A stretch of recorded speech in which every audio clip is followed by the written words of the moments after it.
The night started like any other. I'd been feeling particularly anxious those days, but I chalked it up to the stress of work and life in general. I couldn't shake the feeling that something was off, but I brushed it aside and decided to binge-watch a series that plunged me into the lives of people far less complicated than mine. As I settled into my couch, the flickering light from the television turned my small apartment into a transient portal of escape. Yet, it didn't take long for the gnawing sensation in my stomach to return, rippling through me like an uninvited wave crashing on the shore. Around midnight, I went to make myself a cup of tea. The kettle whistled, loud and almost sinister in the silence, but when I poured the boiling water into my cup, something gripped my heart. The feeling of eyes on me. It wasn't an unusual sensation. I often felt watched in this old apartment building. Years of creaking floors and howling winds were enough to imbue a person with paranoia. But tonight was different. I felt an urgency, a cold hand on the nape of my neck. I looked around, half expecting to see someone lurking in the shadows. My mind raced with possibilities, but the only things in sight were my cat, Whiskers, lazily licking his paws, and the dim light casting elongated shadows. I shook off the dread and returned to my couch, but sleep eluded me. I decided to check my phone. No new notifications, just a slew of social media posts that filled my mind with worry. I sighed deeply, scrolling through the useless noise of the internet until I noticed a notification from an old friend, the kind you lose touch with but occasionally wonder about.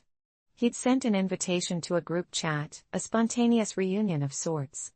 Feeling a flicker of excitement amidst my anxiety, I joined. We joked, reminisced, talked about the significant life changes that come when we've all grown up. Yet, I couldn't shake the feeling that something was off, like a quiet storm brewing in the distance. I was half-heartedly participating when my phone died. I rolled my eyes and plugged it into the charger, deciding I'd call it a night. But when I tried to sleep, the feeling of dread returned, deeper this time. I lay there, staring up at the ceiling, the dim glow from the streetlight outside casting eerie shapes around my room. As if drawn by an unseen force, my eyes darted toward the small window, and everything changed. The shadow, dark yet palpable, swirled and darkened the room. I felt my heart race, thumping against my rib cage like a prisoner trying to escape. I told myself I was imagining things, that fatigue was distorting my reality, but something outside demanded my attention. Gathering my courage, I slowly rose from my bed and crept toward the window. As I approached, my breath hitched in my throat. Outside, clinging to the periphery of the street lamp's glow, stood a figure, faceless and shrouded in darkness. It wore a long coat, tattered and flowing like tattered wings, and yet, I could feel its gaze piercing through the veil of night. My instinct told me to retreat, to leave the shadows behind, but an overwhelming sensation of curiosity anchored me to the spot. As if sensing my presence, the figure turned slightly, and I caught a glimpse of something that sent shivers down my spine, a hollow smile that didn't belong to any living creature. Suddenly, the air turned stifling, and I felt a pulling sensation at my core, a hunger for something I couldn't comprehend. Panic coursed through me, but moving felt impossible as dread enveloped my senses like a thick fog. I hardly noticed when the ground beneath me began to tremble ever so slightly, vibrating through my feet as the figure beckoned with a crooked finger that seemed to lure me closer. "You seek strength," it whispered, its voice like gravel sliding against steel. My heart raced. How could it know? I hadn't voiced my insecurity to anyone. Discomfort settled deep in my bones, yet I couldn't turn away. Something inside needed to understand. "Strength is born of adversity," it hissed, and in that moment, I was pulled back into memories long buried, the struggles I faced growing up, the bullying, the isolation, the times I fought against the relentless current of life and lost. I gasped, realizing how it laid bare my fears. "Face your fears," the figure commanded, "and you shall uncover what lies beneath." The darkness began to shift and surge around me like a whirlpool, pulling me away from my thoughts and deeper into shadows. I felt my breath quicken, visions swirling before me standing alone in school hallways, grappling with self-doubt and the laughter of others echoing in my mind, moments of being too afraid to speak up for myself, the bleak feeling of belonging nowhere. Each scene tugged at my heart, each instance reminding me of the strength I so often overlooked. The figure lifted its hand, and with a sweeping gesture, the memories condensed into shapes that loomed dark and foreboding. "You have endured," it proclaimed, "and therein lies your strength. Accept it." I felt a surge of warmth amidst the cold dread enveloping me, a flicker of resistance blooming within my chest. I stepped back, confronted by the reflection of my past, a girl too timid to rise against the tide of negativity, chained by insecurities and fear. But as I faced those shadows, something inside me shifted. I gathered my resolve, feeling strength radiating from my core, a flame reborn from the ashes of my struggles. "You are not a victim," I whispered, tears blurring my vision as the shadows began to fade, the figure before me dissolving into wisps of smoke. The night air felt less stifling, my perspective shifted. I wasn't afraid of the darkness anymore. I had the power to overcome it. With one last breath, I felt the weight lift off my shoulders, the sensations of fear replaced with recognition. All those battles I'd faced weren't just scars, they were medals. Medals I could finally wear with pride. And then it was over, the figure was gone, and I stood alone in my room, trembling but somehow stronger. The weight of sleeplessness had vanished, replaced with clarity and purpose. In those fleeting moments, I had touched my strength through adversity, something I could cling on to even as I faced the world outside.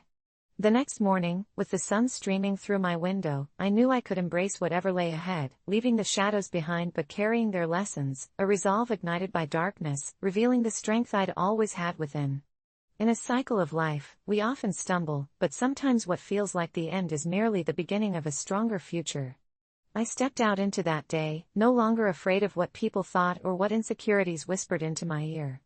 In retrospect, I often wonder about that night, about that faceless figure and its haunting whispers. Was it real, or was it just a trick of the mind? Regardless, I'd faced a piece of my fear, and that's not something anyone can take away. I never thought much about family traditions, to be honest.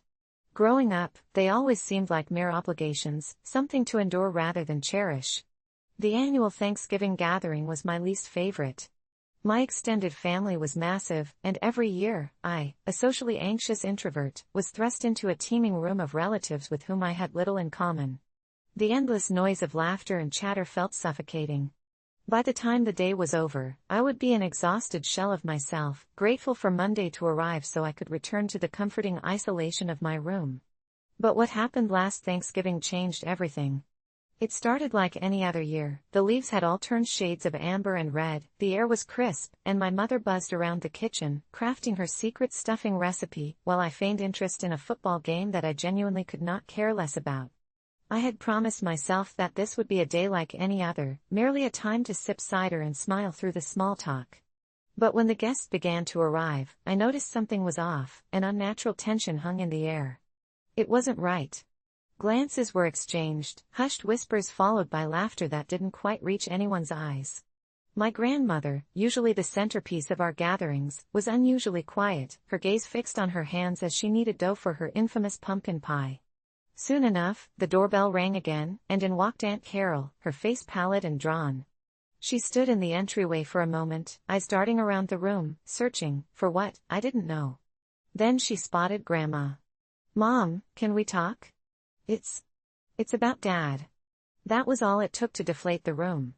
The laughter died down as the conversation shifted to a more somber tone. I caught snippets of their discussion, the end being mentioned repeatedly, words like hospital and treatment floated through the room, and my heart sank deeper with every syllable.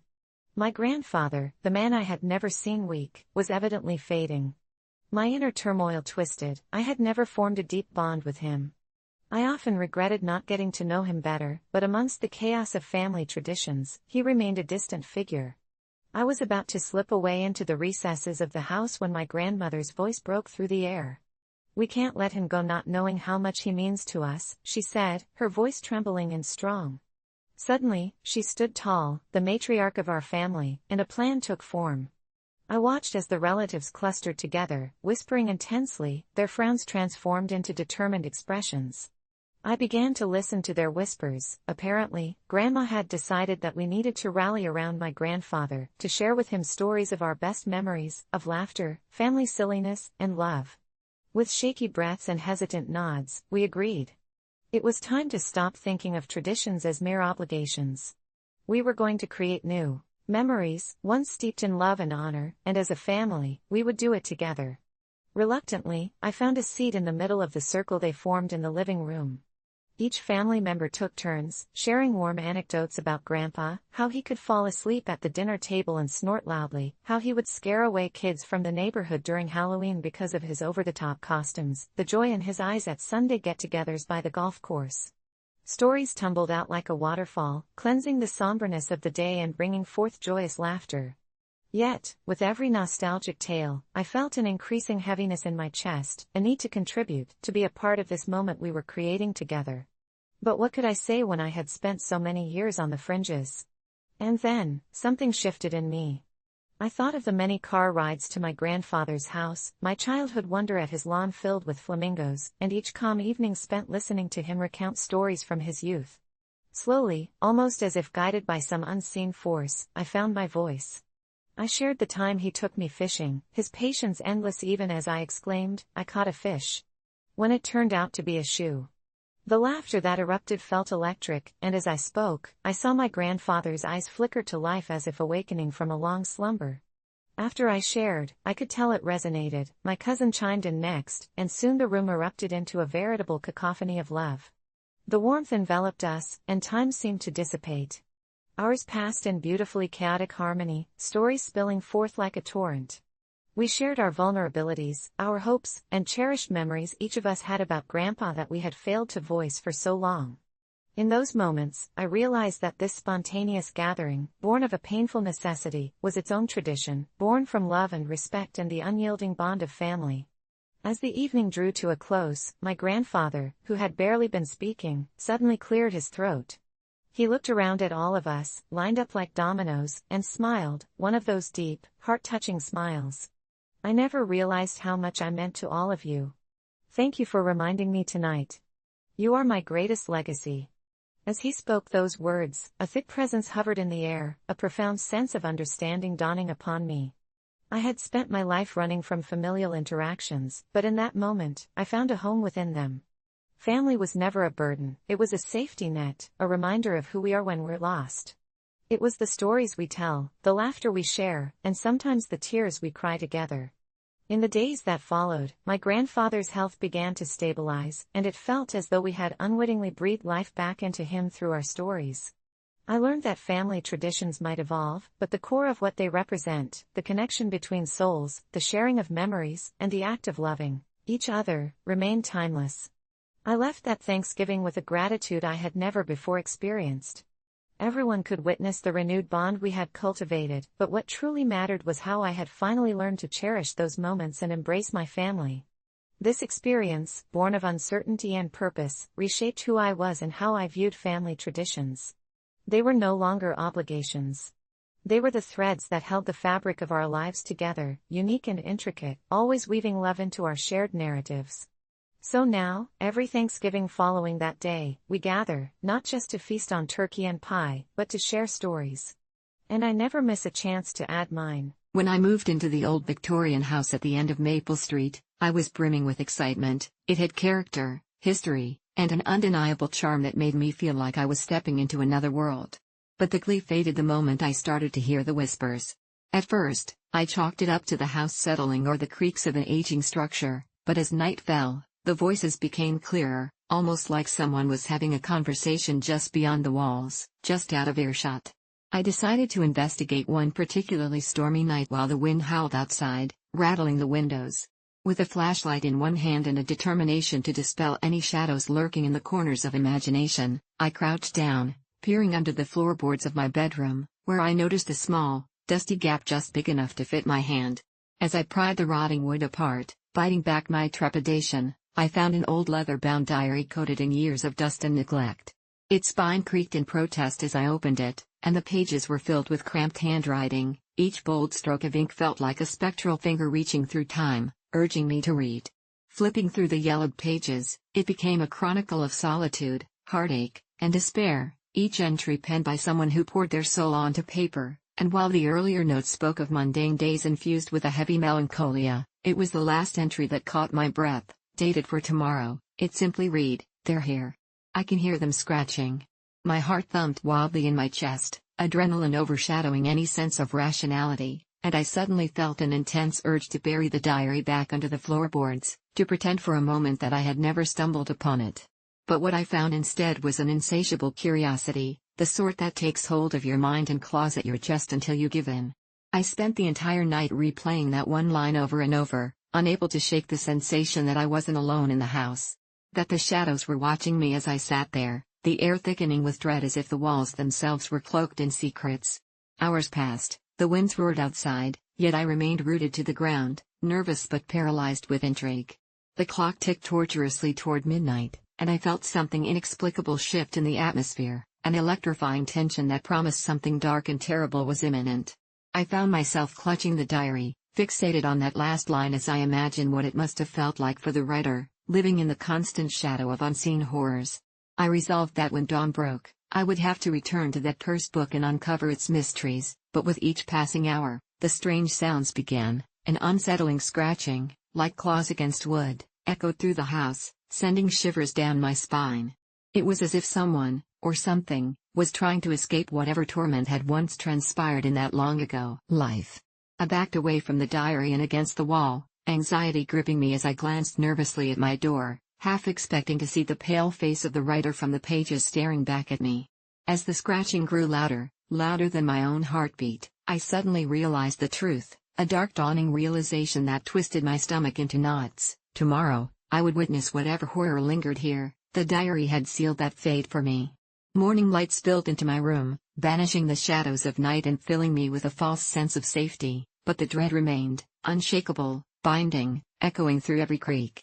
The wave of determination crashed over me once again, propelling me to dig through the layers of mystery that shrouded this house. What had that writer encountered? What had they done that made them feel hunted? I picked the diary up with trembling hands and began reading the entries aloud, each syllable seeming to awaken something long silent in the dark corners of the room. As I approached the climax of the tale, the entries shifted from melancholy to panic, detailing encounters with shadows that moved of their own accord, voices that called out in pleading tones before dissolving into eerie silence, and then a final note about a pact made, a price that needed to be paid. The last entry, I had to remind myself it was dated tomorrow, clung to my soul and raised the hair on my arms. I have to let them in. If I don't, they'll take me instead. And in that haunting moment, faint scratching returned, echoing louder than before, and I understood her dread. This diary was a map, a guide to whatever dark entity haunted this house. Goosebumps electrified my skin as my mind reeled. The only thing worse than knowing this house was shared with restless shadows was realizing they'd set their sights on me, a living enigma who had disturbed their ancient slumber. I heard soft dragging sounds now, sharper, closer, crawling beneath the floorboards in a synchronized rhythm, almost like a heartbeat. Panic gripped, I bolted for the door, feeling the unsettling presence behind me urging me to turn around, to look, to listen one last time to the whispers that had snaked into my head. I could almost hear the writer's tortured cries merging with the scratching, "Let me out." But now, as I fled down the stairs and out into the light, my heart pounding with primal fear, I knew I had unleashed something monumental, something that had been bound and rejecting of life for longer than I could comprehend. When I reached the front yard, trembling and gasping for breath, I could hear them rising, furious and hungry, their scratching transformed into frantic claws tearing at the earth, a sound that felt like fury and despair melded into one terrible howl.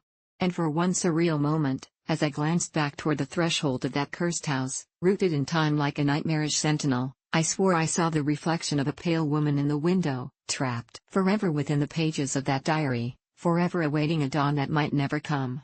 As the shadows surged around me in defiance, I realized the horrible truth laid bare. They weren't here for me, they had never wanted me, they were coming for the house, returning to claim what I had unwittingly awakened, while I, mere witness to this dark reunion, could only run from the inevitable reckoning destined to unfold just one day after that last fateful entry. I still remember the day everything changed, the moment I learned to let go of regrets.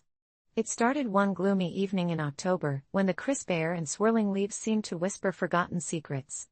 I had recently moved back to my childhood home after my mother's passing, the house creaking with memories and the walls coated with an eerie silence. One stormy night, as rain pelted against the windows and lightning split the sky, I decided to clean out the attic. There was something about that space, a neglected haven that hadn't been touched in years. I climbed the rickety ladder, heart pounding, and pulled the dusty door open. The air smelled of mildew and nostalgia, and as I stepped inside, rays of moonlight pierced through a small, grimy window, illuminating the chaos.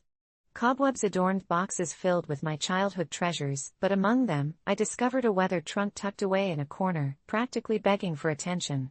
It groaned as I opened it, revealing a tangle of letters addressed to me, each one a ghost of my past. They were from friends, lovers, and family, fragments of lives I had long since tossed aside. I rifled through them, a mix of laughter and tears flooding my mind as I came across a letter from my first love, Mark. It was beautiful yet painful, filled with promises we had made, dreams we'd shared. It reminded me of the summer nights we spent dreaming about our future, only to be shattered by my decision to prioritize my career over him. Closing my eyes, the weight of regret crushed me. I quickly moved on to the next letter, but they all seemed to echo the same theme: missed opportunities, paths not taken, words unspoken. As I read each note, I felt the shackles of my regrets tightening around me, pulling me back to moments I wished I could change. I couldn't shake the feeling that I was drowning in a sea of could-have-beens. I was so lost in those thoughts that I didn't notice the shadow creeping behind me. Suddenly, I heard a soft, echoing voice: no one else should have been there. Why hold on to regrets? It whispered, as if pulling me from the depths of my mind. My heart raced as I turned around, but there was nothing there except the flickering of a dim light. A chill ran down my spine. Was I losing it? I shook my head, convincing myself it was just my imagination. Yet, the voice persisted, growing more insistent. You don't need to carry the weight of your past. My legs felt heavy, but curiosity compelled me to sit among the letters and listen. We're taught to mourn our choices, to drown in sorrow over lost time, but in truth, regret is a prison we build ourselves. The voice resonated, each word striking a deep chord. Maybe I was going mad, but there was an undeniable truth in what it said. The storm outside intensified, the wind howling as I felt an inexplicable calm wash over me. As the voice continued, I found myself relaxed, open, ready to confront my past. Consider this, it said: what if you embrace those moments instead? Not as punishments, but as lessons. For the first time, I began to see my regrets in a different light. The letter from Mark was not merely a reminder of a lost love, but a testament to my youth, the passion and innocence I had once cherished. My decision to follow my career wasn't wrong, it was part of a journey that shaped me into who I was.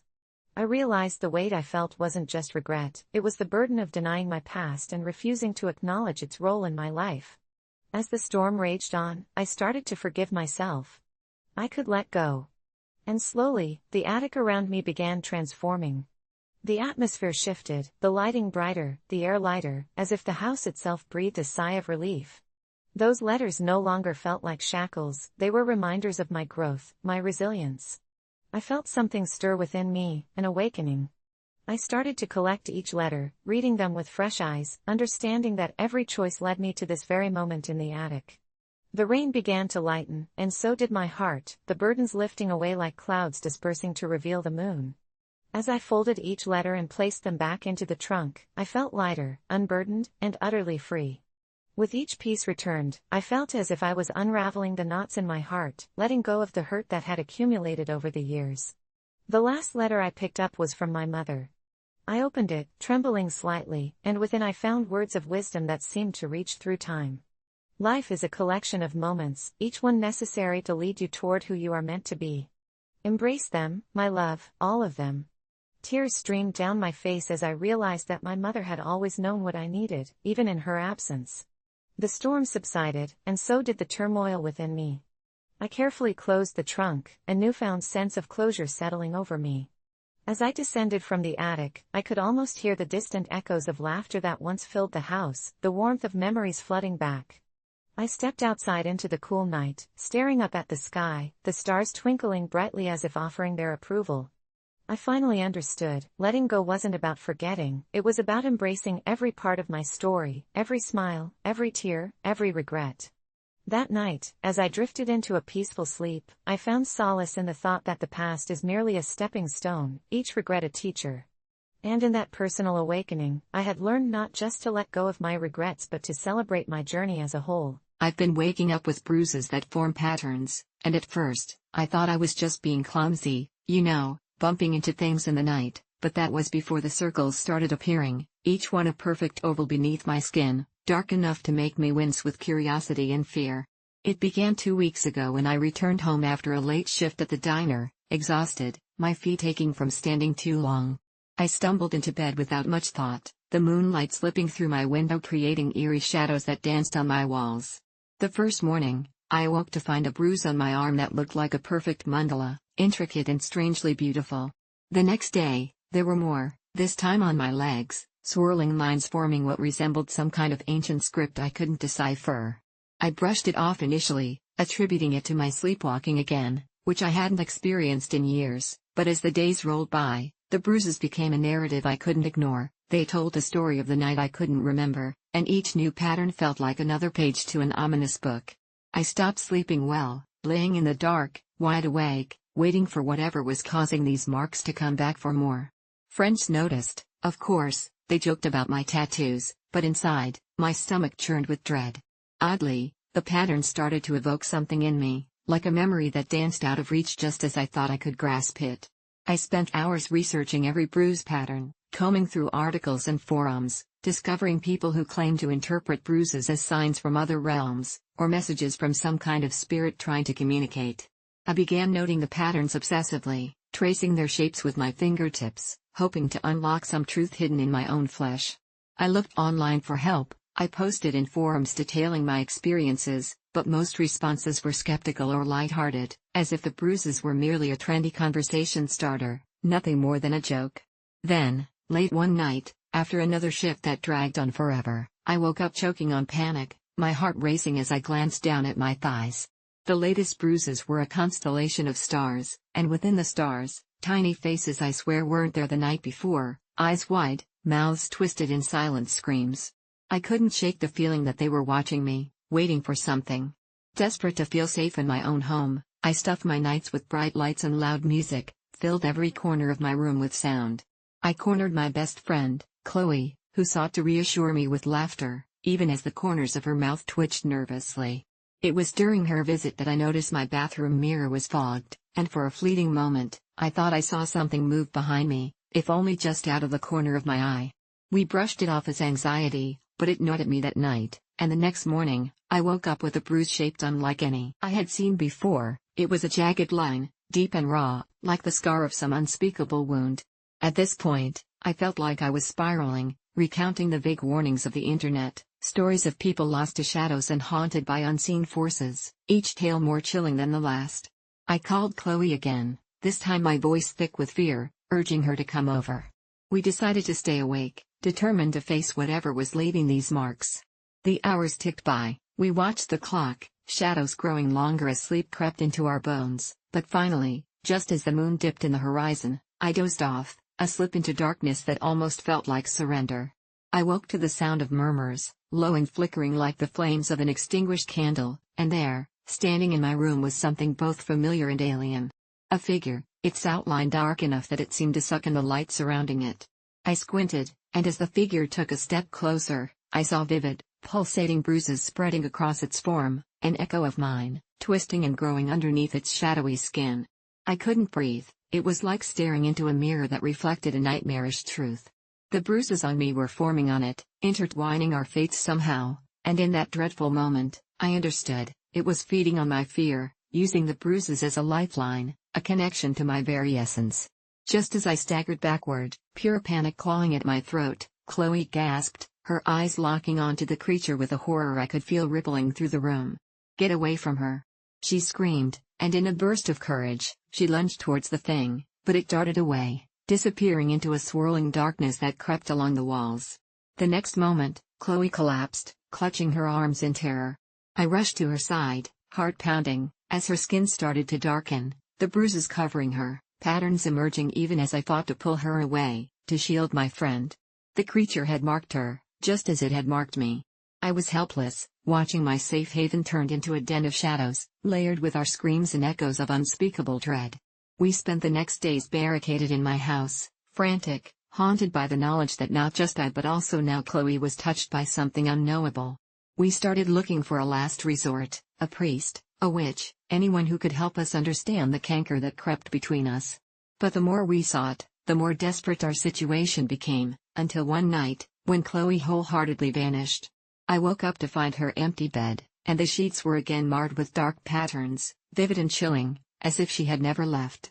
I stood frozen in the realization that this was no single act, no mere coincidence. Whatever had taken her was feeding off us, dipping into our lives to craft its own grotesque picture. As days turned into weeks, I became a shell of who I was, my body coated in bruises that had all morphed into a stunning tapestry, a roadmap both beautiful and tragic. I tried to escape, to run, but the marks remained. They became part of me, weaving themselves into my skin like a second existence I couldn't shed. I woke up one last time and reached for my phone, the urge to spiral down the rabbit hole of my own making consuming me, only to stop short. In the reflection of my screen, I didn't see a wreck of a person, I saw patterns of bruises that formed an inescapable truth. I had to confront the darkness that resided within me, before it could take on anyone else. I will fight it, even if it meant becoming a warrior etched in bruises. It might break me, but if you wake up with bruises that form patterns, trust me, the patterns are far more than just a reflection, they're a call to arms in a battle you never knew you were meant to fight. Entitled parent demands my life savings for their kids' college fund. I never thought I'd find myself in a situation like this. My name is Jake, and I'm in my late 20s. For years, I've worked hard, saving every penny I could for my future. I've always believed in the value of hard work and financial independence. Growing up, my parents instilled in me the importance of saving and planning for the future. I was proud of my small savings account, meticulously built over time, which represented my dreams of home ownership and financial security. Everything changed when I met an entitled parent at a community event. It was a warm Saturday afternoon, and I was enjoying the local farmers market, browsing stalls and sampling fresh produce. That's when I struck up a conversation with Lisa, a mother who was proudly boasting about her kids. She had an infectious energy about her, and I initially found her enthusiasm endearing. As we chatted, she told me all about her daughter, who was starting college soon. I admired her dedication to her children's education, but I couldn't shake the feeling that there was something off about her attitude. She casually mentioned how she was struggling to cover the tuition fees. I offered my sympathy, thinking how hard it must be to manage finances with kids in college. Little did I know, that small talk would lead to a nightmare. A few days later, I received a text from Lisa, out of the blue. It was a simple message asking if I had a moment to chat. I didn't think much of it at first, after all, we had shared a pleasant conversation. I agreed to meet her at the local cafe. As I walked in, Lisa was already there, sitting at a table with an eager smile. We exchanged pleasantries, but soon the conversation took a turn. "Jake," she said, her tone shifting to something more serious, "I really need your help." My heart sank. I had a feeling I knew where this was going. Lisa went on to explain that her daughter's college tuition was due soon, and despite her best efforts, she just couldn't cover it all. "I know you have a decent amount saved up," she said, leaning closer. "I was hoping you could lend me some money to help her out. It would mean the world to me." I felt my stomach drop. "Lisa, I don't think I can do that. I've been saving for a home, and it's really all I have." The look on her face turned from hope to disbelief. "But you're in a good place financially." "It's just money, Jake. It's for my daughter's future." I shook my head, feeling cornered. "I'm sorry, but I really can't. It's not that simple." The conversation escalated as she pressed me further. "You're being selfish. If you really cared about education, you'd help us out. You have the means, and this could change my daughter's life." I felt the walls closing in. "It's not about being selfish. It's my savings. I worked hard for this." Lisa's demeanor shifted. She was no longer the enthusiastic mother I had met. She was angry now, a different side of her, that I hadn't seen. "You can't let your selfishness stand in the way of my child's future. Think about it. You have no idea what it's like to struggle."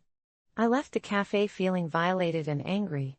Over the next few days, I tried to forget about our encounter, but Lisa's words echoed in my mind. It felt like emotional manipulation. The pressure to help her was mounting, but I knew I couldn't give in. A week later, I received another message from Lisa, this time more aggressive. "Jake, my daughter is counting on you. If you don't help us, we'll lose everything." My heart raced with anxiety. I decided I had to find out more about her situation. I reached out to a few mutual friends, trying to piece together the truth behind Lisa's claims. What I discovered shocked me. It turned out that Lisa had a history of being entitled and manipulative. She had constantly relied on others to bail her out of financial problems and had a reputation for making unrealistic demands. I felt a surge of anger mixed with relief. I wasn't alone in feeling that something wasn't right. Armed with this knowledge, I felt ready to confront her. The next time I saw Lisa was at a neighborhood barbecue. She approached me with her usual smile, but I could see the tension behind it. "Jake, have you thought more about helping out?" she asked sweetly. I took a deep breath, steeling myself for what was to come. "Lisa, I've heard some things, and I want to be clear. I can't help you." Her expression shifted instantly to one of fury. "You think you're better than us? You're nothing but a self-righteous prick." Her outburst drew the attention of others at the barbecue. I stood my ground. "I'm just trying to protect myself. You can't expect everyone to cater to your demands." The confrontation became heated, and Lisa's face twisted in rage as she shouted accusations about my character. "You're going to regret this, Jake. I'll make sure everyone knows what you really are." I felt a chill run down my spine. The weight of her threats hung in the air. After that day, the situation escalated further. Lisa began spreading rumors about me in our community, painting me as greedy and uncaring. I started to feel isolated, watching as friends I once trusted began to pull away. The anxiety of the situation gnawed at me, and I knew I had to take action. I considered reporting her behavior, but part of me hesitated, unsure if it would make things worse. Then, one evening, I received a text from an unknown number. "Jake, we need to talk. Meet me at the old park after dark." My heart raced at the thought. Was it Lisa? I had no choice but to confront this once and for all. As night fell, I made my way to the park, my mind racing with possibilities. I arrived to find Lisa waiting, her figure illuminated by the dim light of a nearby lamp. "You're brave, I'll give you that," she sneered as I approached. "But you've made a big mistake." I stood tall, refusing to let fear consume me. "I'm not scared of you, Lisa. I know what you've been doing, and I won't let you manipulate me anymore." Her smile twisted into something sinister. "You don't understand the lengths I'm willing to go to protect my family." In that moment, I realized how deep her entitlement ran. She was a force to be reckoned with, someone who believed the world owed her something. I felt the need to protect myself and my reputation. I pulled out my phone, ready to document this encounter. "You're not going to get away with this, Lisa. I'll make sure everyone knows the truth." Her expression faltered for a moment, but then her anger returned. "You think you can intimidate me with that little phone? You have no idea who you're dealing with." The tension between us crackled like electricity, and I realized that I was finally standing my ground. "You're not going to manipulate me anymore. I'm done." I turned to leave, my heart racing with adrenaline, but before I could take a step, she lunged at me, grabbing my arm. "You think you can walk away? You'll regret this." I jerked my arm away and hurried out of the park, my mind racing. I knew I had to take a stand. The next day, I reached out to some of the friends who had distanced themselves and shared the truth about Lisa's behavior. To my surprise, many of them had seen through her facade, and they were willing to stand by me. I organized a small gathering, inviting everyone who had been affected by Lisa's actions. We shared stories and experiences, realizing how far she had manipulated people. Empowered by the support of my friends, I decided to confront Lisa publicly. At the next community meeting, I stood up and recounted my experience, detailing how she had pressured me and spread lies about me. As I spoke, I could see heads nodding in agreement, and the atmosphere shifted. Lisa's face turned crimson with anger, and she tried to interrupt, but the crowd hushed her. I realized then that I wasn't alone in this fight. When the meeting ended, people began coming up to me, expressing their support and sharing similar stories about Lisa's entitlement. I felt a weight lift off my shoulders. No longer was I the target, I was part of a collective voice against her manipulation. Lisa, on the other hand, was now the one on the outskirts, isolated and angry. The final straw came a few weeks later when Lisa tried to approach me again, her demeanor more subdued. "Jake, I think we can work something out," she said, desperation in her eyes. "Let's just put this behind us." I looked her dead in the eye, my voice steady. "You had your chance, Lisa. You can't keep using people to get what you want. I'm not afraid of you anymore. I turned away, feeling a sense of empowerment wash over me. The experience had changed me, forcing me to confront not just Lisa but my own fears. I realized that entitlement could manifest in many ways, and sometimes, standing up for yourself was the only way to reclaim your life. As I walked away, I couldn't help but feel grateful for the support I had found in my community. I had learned valuable lessons about boundaries, entitlement, and the power of standing your ground. While Lisa's story was still far from over, I knew that I had taken a stand for myself, and in doing so, I had inspired others to do the same. It's a reminder to always be cautious about whom to trust and to stand firm against those who seek to exploit kindness. When I faced my fears and tried an extreme sport, I've always been terrified of heights. The thought of standing on the edge of a cliff makes my stomach churn, and looking out of a plane window leaves me borderline catatonic. I'm not talking about the normal fear, I mean a bone-deep terror that roots me in place. But a couple of weeks ago, I found myself in a situation that spiraled out of control, and it was all because of a dare from my friends. They had convinced me to join them for a weekend getaway at a remote cabin in the woods, promising laughter, adventure, and a break from my mundane routine. I hesitated, but the idea of being left out gnawed at me, so I reluctantly agreed, thinking the peaceful atmosphere would help me settle my nerves. Little did I know that this trip would push me beyond my limits in ways I never could have imagined. The moment we arrived, I felt the excitement buzzing in the air. My friends were buzzing about trying new things. They started talking about bungee jumping, which made my palms sweat and my throat tighten. I tried to change the subject, but the more they joked and teased, the more I could feel myself being cornered. I'll never forget the look on my best friend, Mark's face when he dared me to try it. "Come on. It'll be fun. Just think about it, one leap and you'll face your fears," he laughed, but his laughter echoed in my mind like a menacing taunt. Heart-pounding, I knew I should have walked away, but instead, I found myself nodding, a stupid grin plastered on my face. It was only after I said yes that the reality kicked in. We drove to the bungee jumping site, a makeshift platform perched precariously over a gorge. I was shaking by the time we arrived, my mind racing with every possible scenario. What if the cord snapped? What if I miscalculated the jump? What if I didn't pull the parachute in time? The instructor was doing a safety briefing, but I couldn't focus on his words, sounds drowning in my panic. Before I knew it, I found myself suited up, my heart drumming in my ears like a war song. Waiting my turn was less like anticipation and more like impending doom. I watched as one by one, my friends leapt off the edge, joyful screams echoing as they fell, the exhilarated rush of free falling before the cord tugged them back. Each jump made my fear swell to catastrophic levels, and I was seriously reconsidering my life choices. When I heard my name called, it felt like I had stepped into an alternate reality. I wanted to run, to escape, but one look at my friends' encouraging smiles steeled my resolve. I could do this, I had to do this. I stepped onto the platform, the wood creaking ominously under my weight, my knees nearly buckling. I looked down. That was the moment I felt my heart drop. The sheer drop of the gorge was terrifying, the ground far below looking like a dark void. My stomach twisted painfully, and I suddenly regretted everything. The instructor counted down, 3, 2, 1. Jump. But not just jump, I had to face my sober fear.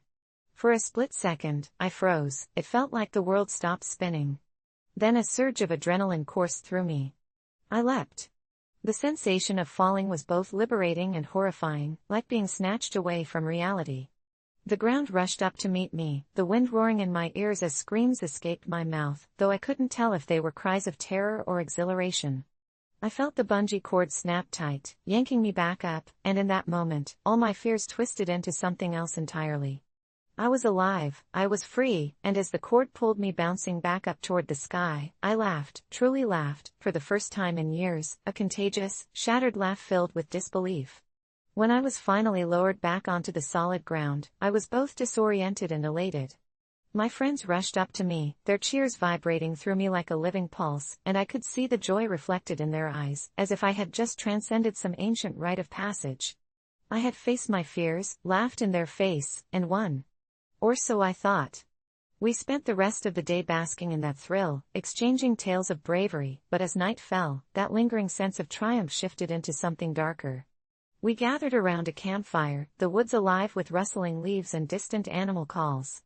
Jokes turned to stories, and soon someone mentioned urban legends about the woods we were in, tales of mysterious figures, strange noises, and an ancient curse.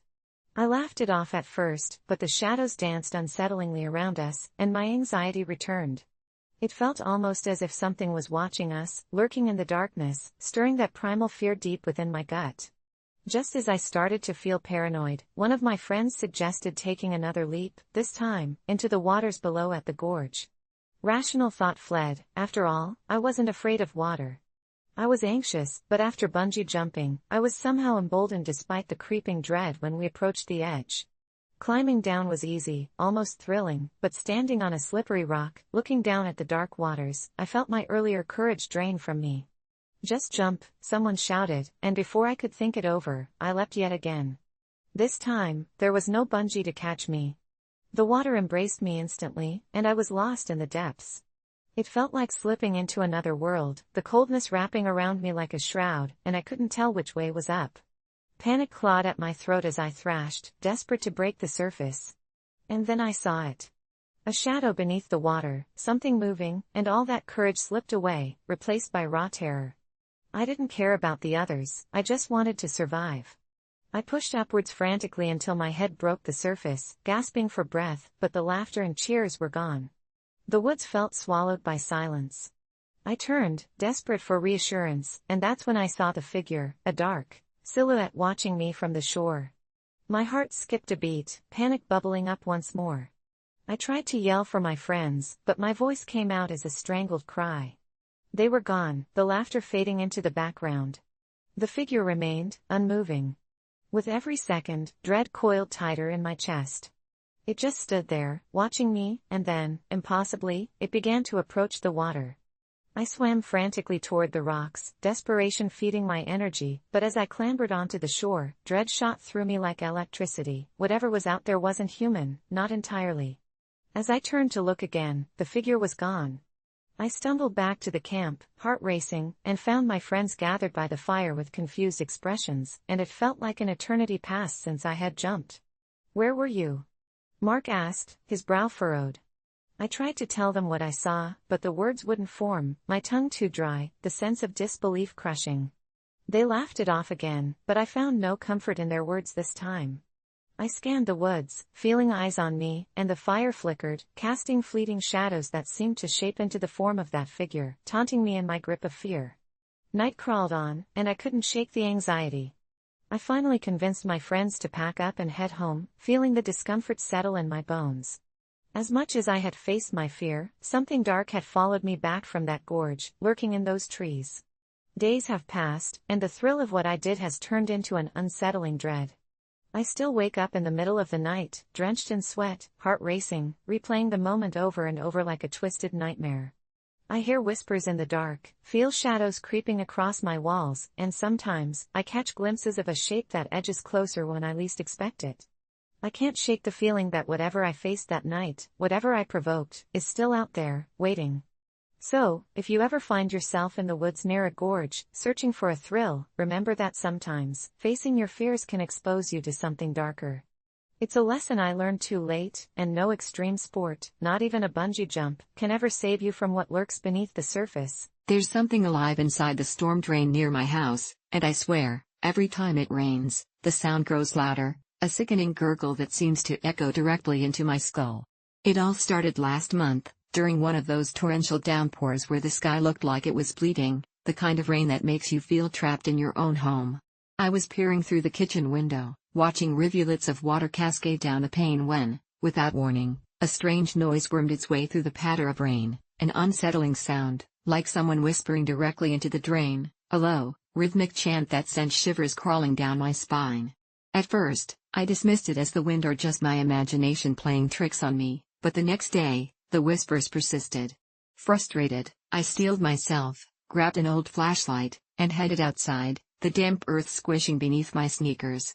The storm drain, rusted and reeking of mold, sat ominously at the side of the road, where wild tangles of weeds and sodden earth fought to reclaim it.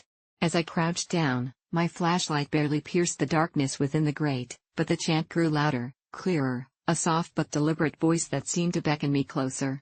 It sounded almost human, but wrong. like the words were slurred and distorted, as if spoken by someone drowning. I felt an ache in the pit of my stomach that warned me to turn back, to ignore whatever thrummed below, but curiosity clawed at me, and I bent closer, desperate to hear the words, when suddenly a flash of movement caught my eye, something shifting in the dark. My heart raced as I saw it, a slithery shape coiling and uncoiling in the murky water, something not quite a snake, not quite anything I had ever seen. Panic surged through me, but I couldn't pull away. I was hypnotized by the way it darted just out of reach, a dark creature with glimmering, soulless eyes peering up at me, and that terrible chant became an eerie laughter that echoed in my mind. The rain started again, heavy and unrelenting, and with it came a foul scent, a rotten mixture of decay and something else I couldn't quite name. I stumbled back, horrified, and that's when I heard it distinctly. "Help me, please," it wailed, no longer just a whisper but a harrowing plea that wrapped around my thoughts like ivy. I ran back home, slamming the door behind me, but the sound of the voice burrowed into my mind, and no matter how loud I turned the TV, I could still hear that dreadful call. My sleep was punctuated by nightmares, visions of twisted shadows climbing through my bedroom window, their fingers reaching for me, their lips forming words I could no longer comprehend. After that, I became obsessed.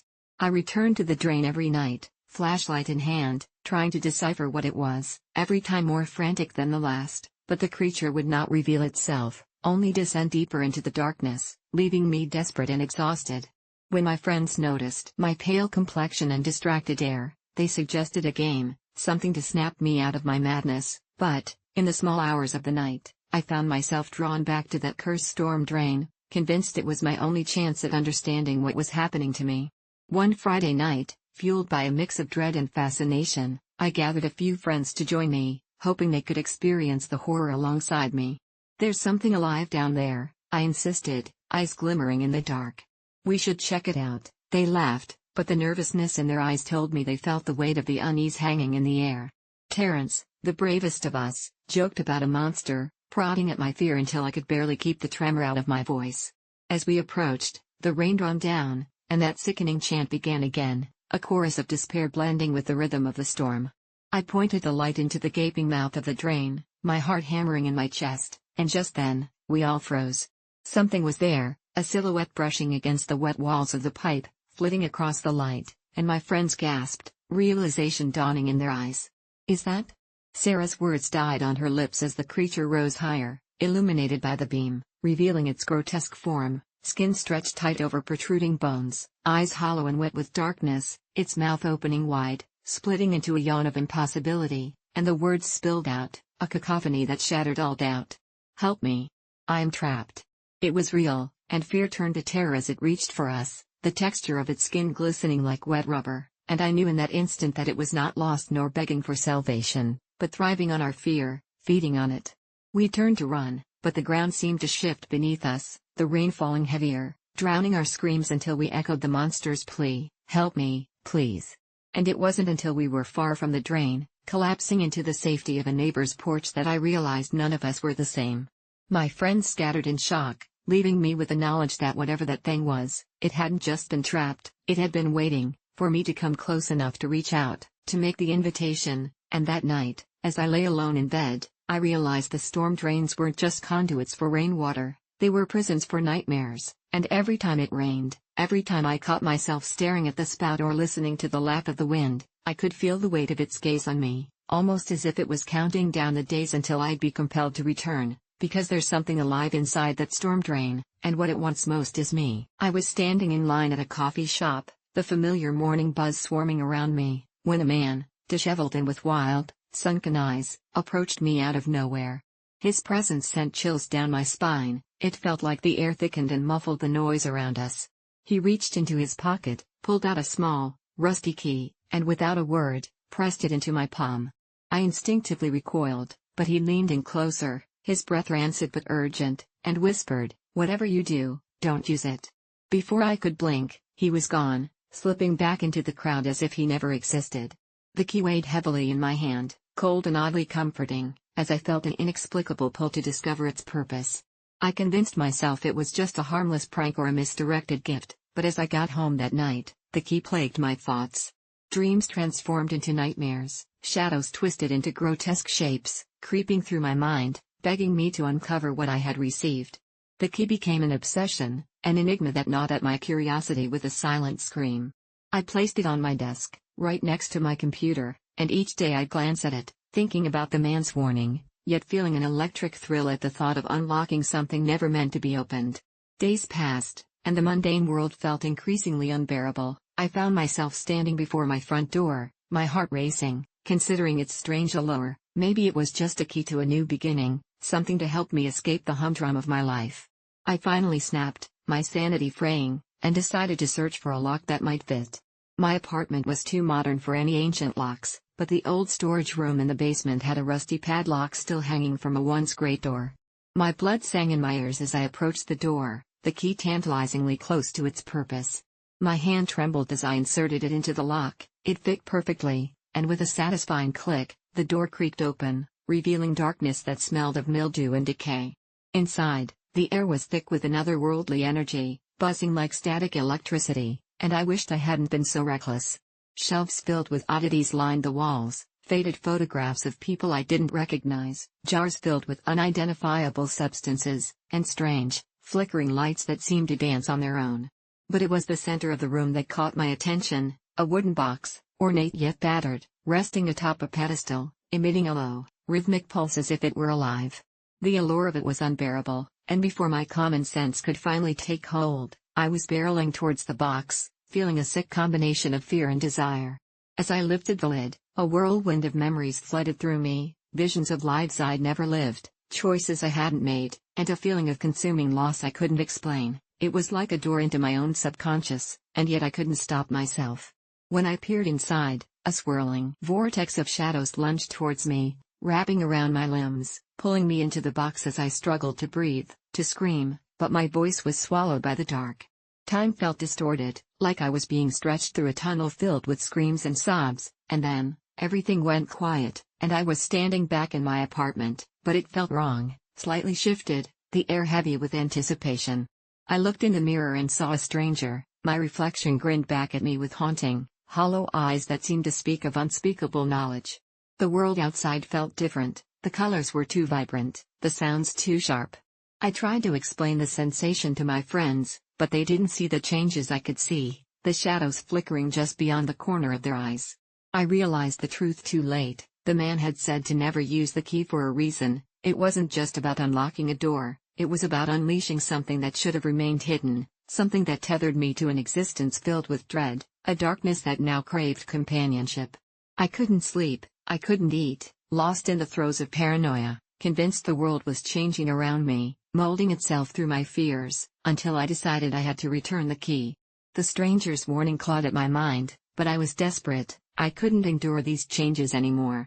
I retraced my steps back to the coffee shop, scanning the crowd for any sign of him, my eyes wild as I fought phantoms lurking around each corner, whispers in my ears, taunting me with the darkness I had unleashed. Hours melted away, and just as despair was about to swallow me whole, I spotted him, leaning against a lamppost, his features twisted into an unsettling grin. I rushed towards him, gasping for breath as I held out the key. "You have to take this back.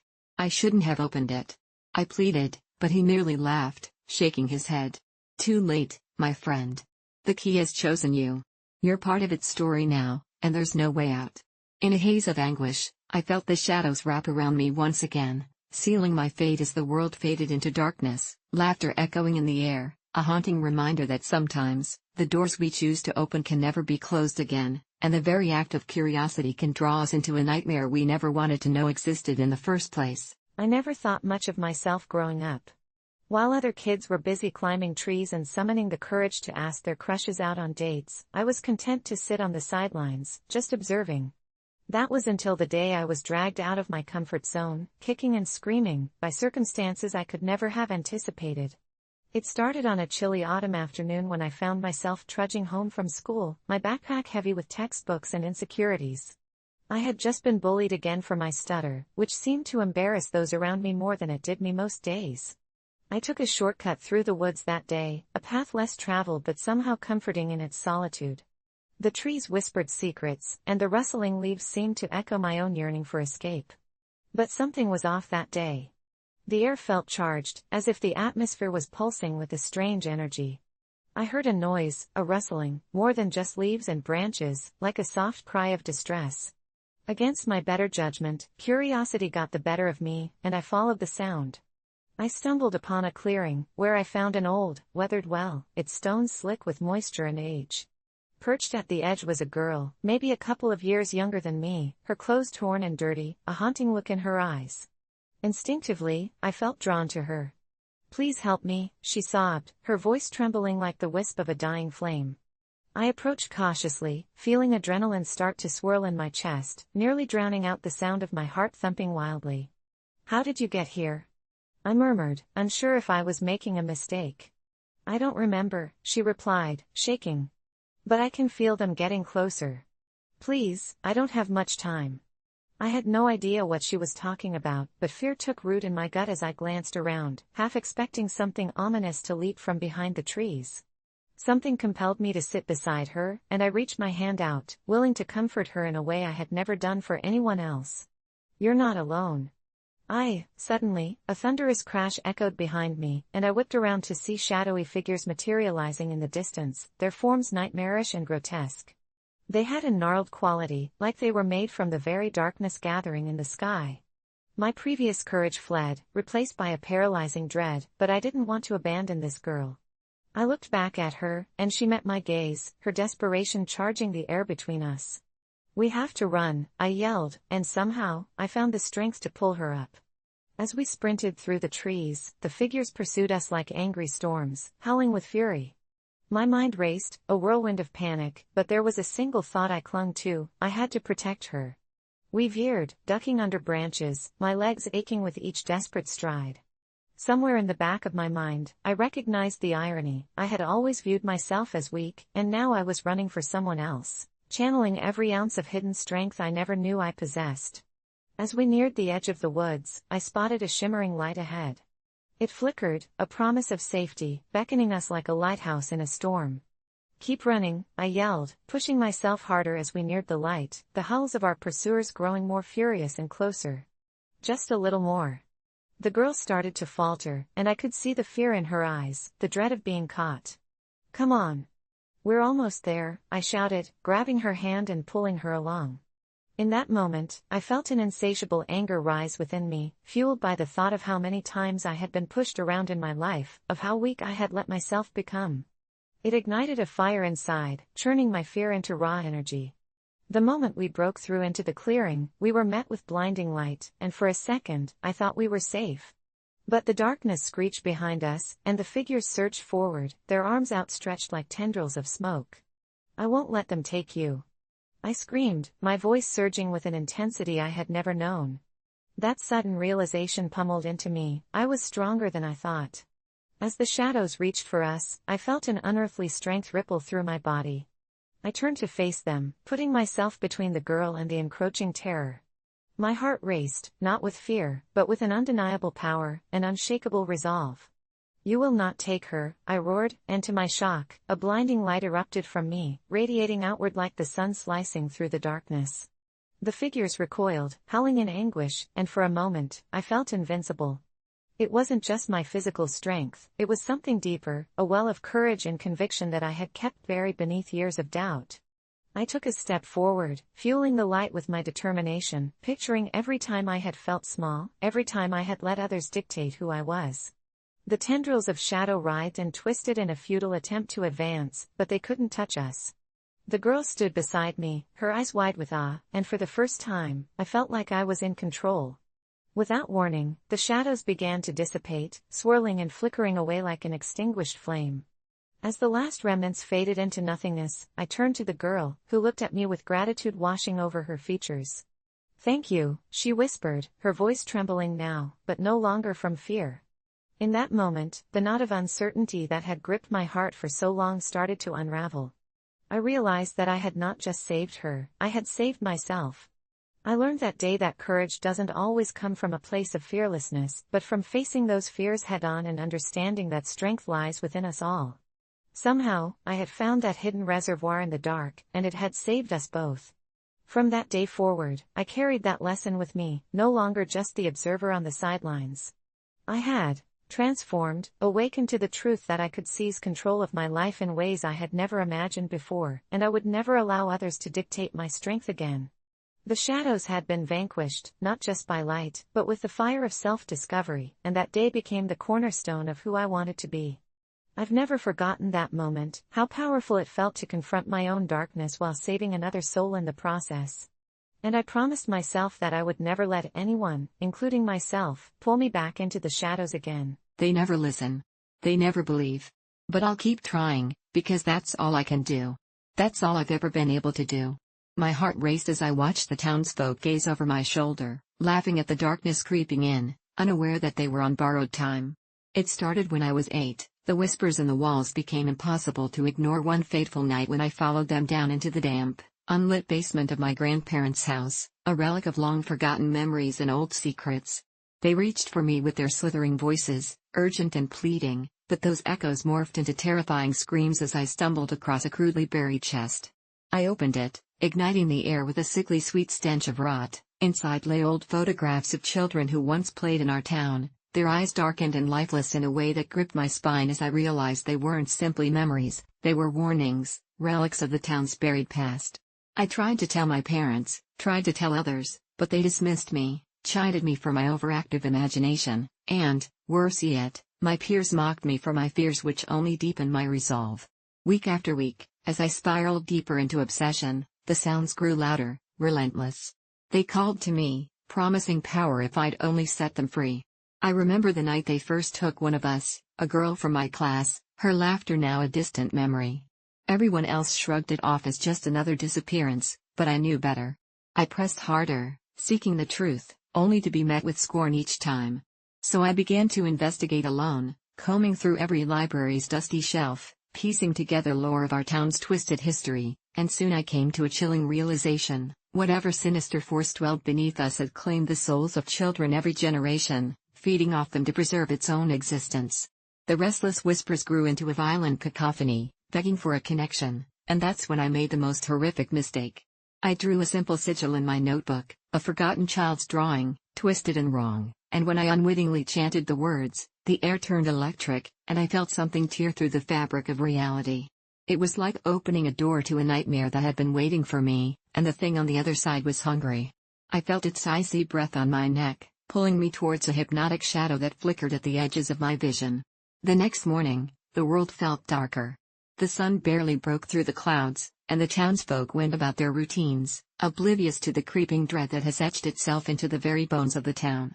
Every night after that, I heard tapping, gentle at first, like a child trying to get my attention, but soon escalating into frantic pounding, demanding I listen.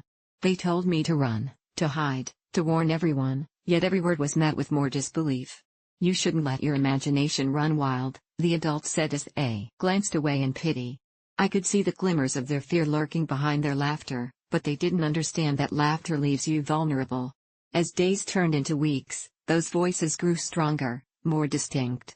I could almost see their faces, twisted, terrified, and begging for redemption. The townsfolk started disappearing one by one. The police opened a missing persons case, but they didn't listen to the whispers that echoed in the wind, and every time I tried to explain, they just shook their heads, blind to the truth so vividly clear to me. I felt it then, a deep, gnawing rage welling up inside me. They'd rather live in blissful ignorance, dismissing what was right in front of them. So I devised a plan. That night, as the moon hung overhead, a watchful eye, I set up candles in a makeshift circle, whispering the names of those who had vanished to the empty air, my breath mingling with the rising smoke. I pleaded for them to answer, for anyone to recognize the horror lurking beneath our feet. And just as I thought it was hopeless, the shadows coalesced into something sentient, tendrils of darkness reaching for me, caressing my skin with an understanding that terrified and exhilarated me. I saw faces emerge in the murky abyss, the lost children, their mouths moving in a silent scream. I had finally made contact, but it was too late. The door had swung wide open, revealing the boundless hunger behind it. Visions flooded my mind, horrors that should never be seen, families ripped apart, laughter turning into screams echoing into nothingness. I staggered back, the unholy knowledge weighing heavily on me, threatened to consume me. It was then I finally understood, the power was never meant to be mine, and the cost of silencing those wandering spirits was too great. In my desperate need for belief, I had awakened something monstrous. Just as I turned to run, I felt icy fingers clutch my wrist, dragging me back into the shadows. I screamed, an inhuman sound that echoed through empty streets, hoping someone would listen, hoping someone would pull me back from the brink. But the wind carried my cries away, drowned by the laughter of oblivion. Now, as I write this, trapped beyond the veil, I hope my voice can still reach you through this tale, pleading for you to heed the warnings etched in whispers. They never listen. They never believe. But if you hear my words, please, for the love of the lost, don't let the darkness in. It sits there, patient and waiting, and trust me, it needs no invitation. When I faced an unexpected challenge, I never imagined it would alter my life forever. I used to dismiss my friends' warnings about the old Johnson house at the edge of town. It had been abandoned for decades, accumulating an aura of mystery and creepiness that seeped into whispers shared during sleepovers and campfires. But one September night, fueled by a mix of curiosity and teenage bravado, I decided to investigate the place with my best friends, Mark and Lisa. As we walked through the overgrown yard, the moonlight ricocheted off cracked windows like an ominous spotlight, and I felt a chill run down my spine. "You sure about this, guys?" Mark asked, trying but failing to mask his nervousness. Lisa laughed it off, pushing the rickety door open with a loud creak that echoed through the desolate hall. "What's the worst that could happen?" she said, stepping inside with an air of fearless adventure. I followed, heart pounding, the air thick with dust and the scent of damp wood. The interior was a time capsule, remnants of family life, a fading sofa, a shattered mirror, and child-sized shoes scattered in a corner, each item projecting a sense of loss and longing. We roamed from room to room, my trepidation morphing into a thrill, until we stumbled upon a narrow staircase leading to the basement. "I don't know about this," I murmured, but my friends urged me on, the weight of their excitement overpowering my fear. The basement door fell open with a deafening bang that sent us into fits of laughter, but the sound evaporated as we descended into a darkness so thick it swallowed our flashlights. It was eerily quiet, almost like the house was holding its breath. As we ventured deeper, I noticed some strange drawings on the walls, crude and unsettling depictions of faces twisted in agony. I felt a knot form in my stomach as I scrutinized one particularly grotesque image. "Guys, this isn't right," I said, my voice quivering. But Mark just waved me off, biting into a candy bar as if he hadn't a care in the world. "You're just scared of the dark, come on." The atmosphere changed when a sudden thud reverberated from somewhere behind us. Our collective laughter died, replaced by an uncomfortable silence. We turned to flee up the stairs, but the door slammed shut with a shattering bang. Panic surged through me as I tried the handle, but it wouldn't budge. The darkness enveloped us tighter, pressing against our skin, igniting an unsettling blend of fear and adrenaline. "Hello?"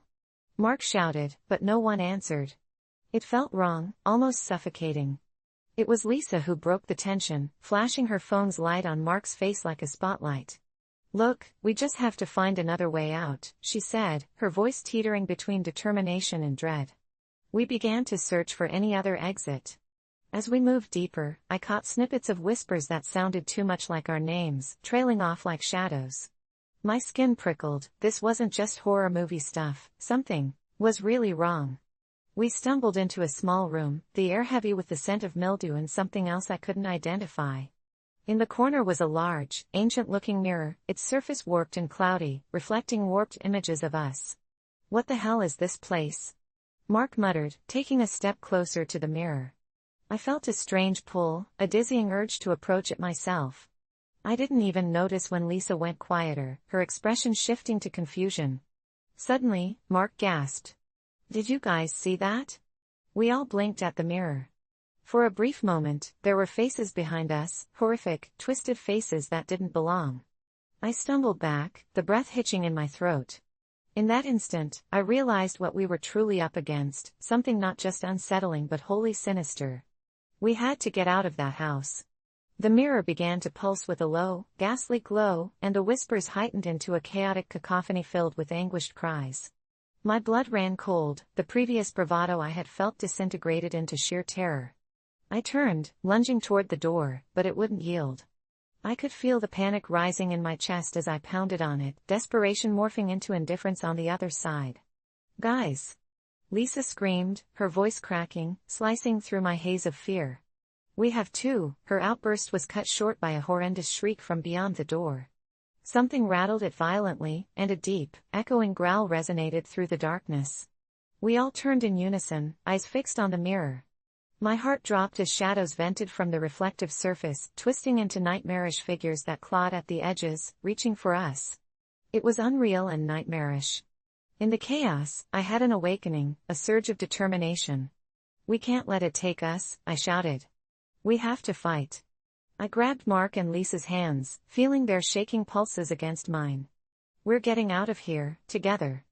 I didn't even know what I hoped to accomplish, but we turned our collective fear into anger, pounding on the door, screaming for help like it wasn't already clear that this place was more than just an old house. It was something alive, something that thrived on our dread.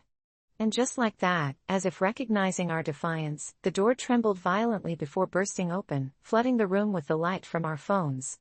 I bolted, dragging my friends into the staircase as the whispers turned into screams, echoing all around us. We scrambled upstairs, nearly tripping, our hearts pounding in synchronized terror. The front door stood wide open, illuminated by the moon. It felt like freedom, a promise of escape. We leapt into the yard, collapsing on the grass, gasping as the chill of the night surrounded us. It took a moment for reality to set in, tremors still running through my body. "What the hell was that?" Mark wheezed, his eyes wide with disbelief. "I don't know," I replied, clutching my knees to my chest, "but let's never speak of it again. Or go back." We walked back to the car in silence, each of us lost in thoughts of what we had faced and barely evaded. I learned a valuable lesson that night about resilience, the power that can arise from overcoming fear, and the unbreakable bonds forged in the fires of nightmarish horrors. For months afterward, nightmares plagued my sleep, but I survived, and I carried that strength into the future. What was once that haunted house in the dark recesses of my mind became a testament of survival when I finally faced my own inner demons. Every challenge after that seemed surmountable compared to staring down something so primal, something that craved our fear. And although it's just a vague memory now, the lesson in resilience lives on. Wherever you are, face your fears. You never know the strength inside you, waiting to awaken. I've always considered myself an easygoing person, the type who avoids confrontation like the plague, always retreating into the shadows when someone attempted to dominate the conversation or push their opinions on me. I was used to sacrificing my own wants for the sake of others' happiness. But everything changed one cold night in October, the night I took a stand for myself and found a sliver of empowerment that I never knew existed in me. It was a Thursday, and I walked into a local bar, an ordinary place where my friends and I would hang out after work. As I entered, the warmth of the dim lighting and the sound of soft laughter washed over me, a welcome contrast to the chill outside. I weaved my way to a corner booth where my friends were already gathered, drinks in hand and animatedly discussing their week. I took a seat, smiling at their stories, trying to blend in, but I felt an unsettling darkness creeping over the atmosphere, an almost palpable tension. I brushed it off, convincing myself it was just the weight of the week settling on my shoulders. As the night wore on, things started to unravel. A group of guys entered the bar, loud, boisterous, full of bravado. It was obvious they were out for a good time, and I thought nothing of it until one of them, a burly guy with a booming laugh, made his way to our table. He seemed harmless at first, exchanging pleasantries, but then he turned his focus to Sarah, one of my friends, and it felt like a switch flipped in the atmosphere. He leaned in closer, conversing with her, his conversational style bordering on invasive. I could see Sarah's discomfort as he leaned over, getting too close, his inappropriate jokes thinly veiled as flattery. I watched, frozen, my heart racing as she squirmed under his gaze. I wanted to say something, to intervene, but the words caught in my throat. It was like a tidal wave was crashing against me, and I was helplessly adrift on the surface. My friends tried to interject, but each time they spoke, the guy brushed off their concerns with a careless chuckle, clearly relishing the control he seemed to have over the situation. I felt sick to my stomach. After what felt like an eternity, he finally backed off, but not before leaving a visible mark on the night. Sarah learned her lesson that night, to be more wary of strangers, to expect the worst. But I couldn't shake the feeling that I had somehow failed her, failed myself, and that's when I realized I had had enough. I wasn't going to let myself be a bystander anymore. You see, growing up, I was taught that confrontation was bad, that keeping the peace was honorable, but was it really? Did it matter if I kept the peace while my insides churned, and my blood boiled? That's when I decided, in a moment of adrenaline-fueled clarity, to take a stand for myself. I couldn't let this feeling go without confronting it, and I couldn't let future encounters like this slip through the cracks again. I stood up, my heart pounding, and walked toward the group that had momentarily veered the night off course. I was met with ridicule and laughter, their calls echoing in my ears, but I pushed through the anxiety that threatened to bolt me back to my seat. "Hey," I yelled, my voice shaking but surprisingly loud. "What the hell is wrong with you?" If I thought I was prepared for their response, I was sorely mistaken. The laughter immediately died down, and their faces twisted into expressions of surprise. I couldn't believe the words that were coming out of my mouth, the assertiveness that was coursing through me. It was intoxicating, almost surreal. The burly guy slammed his pint down and turned to me, his face suddenly aggressive. "Who the hell do you think you are, little girl?" The line cut me, but it also fueled me. "I'm the one telling you to back off. You think it's funny to make someone uncomfortable? It's disgusting." The weight of the bar shifted, and a few patrons turned to watch the mounting drama unfold. The guy's friends laughed nervously, unsure of how to react. In that moment, I felt a rush of empowerment coursing through my veins, an electrifying clarity that screamed for justice. I was terrified, but that fear transformed into a warm kind of adrenaline. "You think you can come in here and disrespect women like that?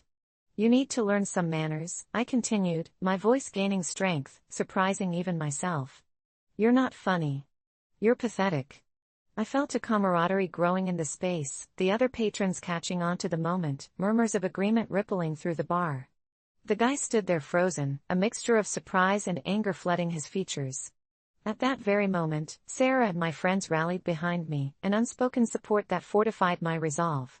He spat back some half-hearted retort, but his bravado was fading, the air growing heavier with the reality of confrontation. The bartender, a tall woman with a no-nonsense demeanor, approached and threw her arms across her chest. "If you can't start respecting people in here, I'll have to kick you out." It was a perfect moment of empowerment, solidarity in a room that had felt heavy moments earlier. The guy scoffed and turned away, leaving his friends looking sheepish, as if he had just dropped a hot coal among a bunch of flowers. I felt a rush of exhilaration. I had finally spoken up for what I believed was right. The bar started to settle down, laughter returning cautiously along with the echoes of casual conversations. I turned back to my friends, who were beaming with pride, and I realized that I had taken the first of many steps toward owning my voice and asserting myself. Taking a stand that night was about far more than just confronting one loud guy in a bar. It was about reclaiming my space, my right to feel safe, and my right to speak without fear of consequences. I had battled my own demons, and by confronting him, I was able to silence a part of me that had let others walk all over me for way too long. I felt lighter, I felt empowered. I didn't just take a stand for myself, but in that moment, I realized I had taken a stand for all the other women who had ever felt silenced in the wake of arrogance and insensitivity. I left the bar that night with a newfound sense of bravery. Although I was a little shaken, I felt connected to something greater than myself, a wave of empowerment that pushed me to face future challenges head-on. I knew this was just the beginning. I'd finally found my voice, and nobody could take that away. And now, without that night, I wouldn't have recognized the strength within me that had always been there, waiting to rise up and be heard. I'd like to share a story that still haunts me. I suppose that's what happens when you gain insight from a difficult experience. Sometimes the lesson comes with a price. This all took place last fall, just as the leaves were starting to fall and nights grew colder. I was in a pretty dark place, struggling with a breakup that left me feeling hollow, like a once vibrant tree stripped bare of life. I decided to take some time off from work and went to stay with my grandparents in their isolated cottage deep in the woods. They had this old place that always felt like stepping into a sepia-toned photograph, a simpler time, I guess. It had no cell phone reception, and the nearest town was 5 miles away. Everything there was quiet and still, a perfect escape from my chaotic mind. One evening, after a long day of wandering through those lovely, twisting forest trails, I noticed something odd while I was walking back home. It was just getting dark, and the shadows seemed to stretch out farther than they should. I glimpsed at it throughout the woods, peeking between the trees, a dim light that flickered. Naturally, curiosity got the better of me. I followed it, half expecting to find a fire pit and some campers or something, but when I reached the source, what I found instead was truly unsettling. It was a clearing with an old wooden table, weathered and half-rotten, illuminated by the eerie glow of a lantern swaying on its own. It was like something out of a horror movie. The air around me felt charged, thick with anticipation. The simplest thought crossed my mind: this could be dangerous. But if I didn't explore, I'd spend the rest of my time wondering. So, I stepped into the clearing. As soon as my foot crossed the threshold, the light in the lantern flickered violently, and I could swear I heard whispers carried on the wind, incoherent yet urgent. I tried to shake off the feeling of dread, telling myself it had to be my imagination rebelling against the tortilla of silence that surrounded me. I walked closer, peering at the table. That's when I noticed it was covered in strange objects, old trinkets, faded photographs, and books with pages torn out. There was something else, too, something I couldn't quite put my finger on, a scent of decay. As I leaned in, I became aware of an ancient tome sitting prominently atop the table, its pages curled and edges frayed. It had a title embossed in gold, nearly illegible: The Timekeeper's Diary. Against my better judgment, I picked it up. I flipped through the pages, which were filled with incomprehensible symbols and hurried writing. Scrawled throughout the margins were notations that hinted at time travel, alternate realities, and a self-proclaimed consequence-free way to live, one where every choice leads to a branching pathway on the timeline. It was bizarre, but something about it resonated deeply with my mindset. The writing was frantic, almost pleading, as if the author was attempting to warn the reader against the dangers of tampering with fate and time. Suddenly, the lantern flickered again, and I felt the air grow heavier around me. The whispers transformed into urgent voices, shouting warnings I couldn't understand. Heart racing, I slammed the book shut, but not before the last line etched itself into my memory: choose wisely, each path bears its weight. I knew I should have thrown the book down and run. But instead, I felt drawn to it, like it was somehow tethering my thoughts to an alternate version of myself that was lost in an infinite loop. I rushed back home, my hands trembling. I locked myself in the cottage and spent the night awake, replaying everything in my head. By morning, the events from the night before felt like a fever dream. I shook it off and spent days trying to ignore it, but I couldn't rid myself of the thought of that book. It gnawed at my insides, taunted me in my dreams. After a week, I gave in, convinced that if I truly held the power to alter my destiny, I needed to see if it could fix my present turmoil. I simply wanted to feel happy again, even if it meant risking the unknown. That night, I returned to the clearing determined to find answers. The lantern flickered back to life as I stepped in, this time revealing a swirling mist that enveloped me. I opened the book with trembling hands. Every page burned with potential because the moment I read words aloud, I felt a rush of energy pulse through my body. I felt it tugging at the very fabric of my being, pulling me beneath the surface of existence. I envisioned a timeline where my ex loved me back, an alternate reality where I never felt the pain of rejection. Almost instantly, the world spun around me in dizzying colors, and then, darkness. When I awoke, I was still standing in the clearing, the book in my hands, but everything felt different. I was panting as if I had run a marathon. When I returned home, the first thing I noticed was the sound, a cacophony of laughter drifting through the air. My grandparents, who usually kept to themselves, were hosting a gathering. I stepped inside, heart pounding with anticipation, only to find my ex at the center of it all, laughing and smiling as if we had never broken up at all. I should have been thrilled, but a creeping dread slithered through my veins. Everything felt too perfect. As the evening wore on, the uneasy feeling in my stomach intensified. I watched them interact, and something horrified me: his laughs were too forced, their interactions too choreographed. I raised a glass to congratulate them, but my stomach twisted at the sight of him kissing my grandmother's cheek, and worse, his eyes darting around the room with a glint of knowing that chilled me to the core. I realized I wasn't in some joyful alternate universe, I was in a nightmare of my own making. I rushed back to the woods, the memory of that old tome pushing me forward. I needed to undo it. The moment I reached the clearing, panic set in. The lantern barely flickered to life, casting sinister shadows around the clearing. I frantically flipped through the pages of the diary, desperately searching for a solution. Yet the more I read, the more I understood that I had unleashed something awful, something that couldn't be easily undone. The consequences of my choice twisted in front of me. I had only seen potential happiness but ignored the weight that came with it. My heart sank as I realized the warnings in the diary were there for a reason. I was merely a conduit for something that could not be controlled. Each pathway held its darkness, each choice bore its consequence. The voices returned, louder now, swirling through my mind like a storm.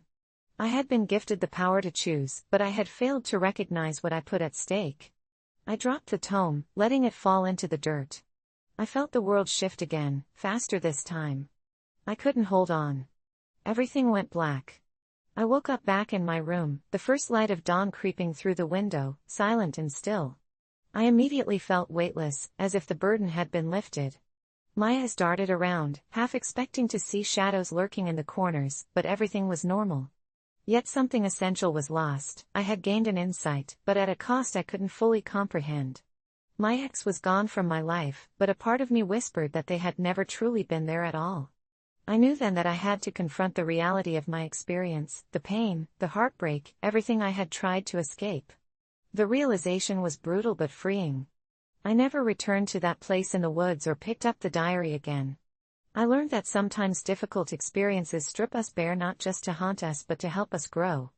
This was all about reclaiming my past and learning to let go of paths that never existed.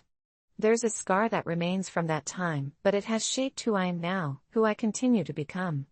Life is made up of choices, conscious or otherwise. Sometimes it's best to feel the weight of those choices instead of running from them. So, if you find yourself out in the woods one day and stumble upon an old table with a mysterious tome just like I did, think twice. Some choices are better left unexplored, truths better left unspoken. I never expected my life to take a turn like this.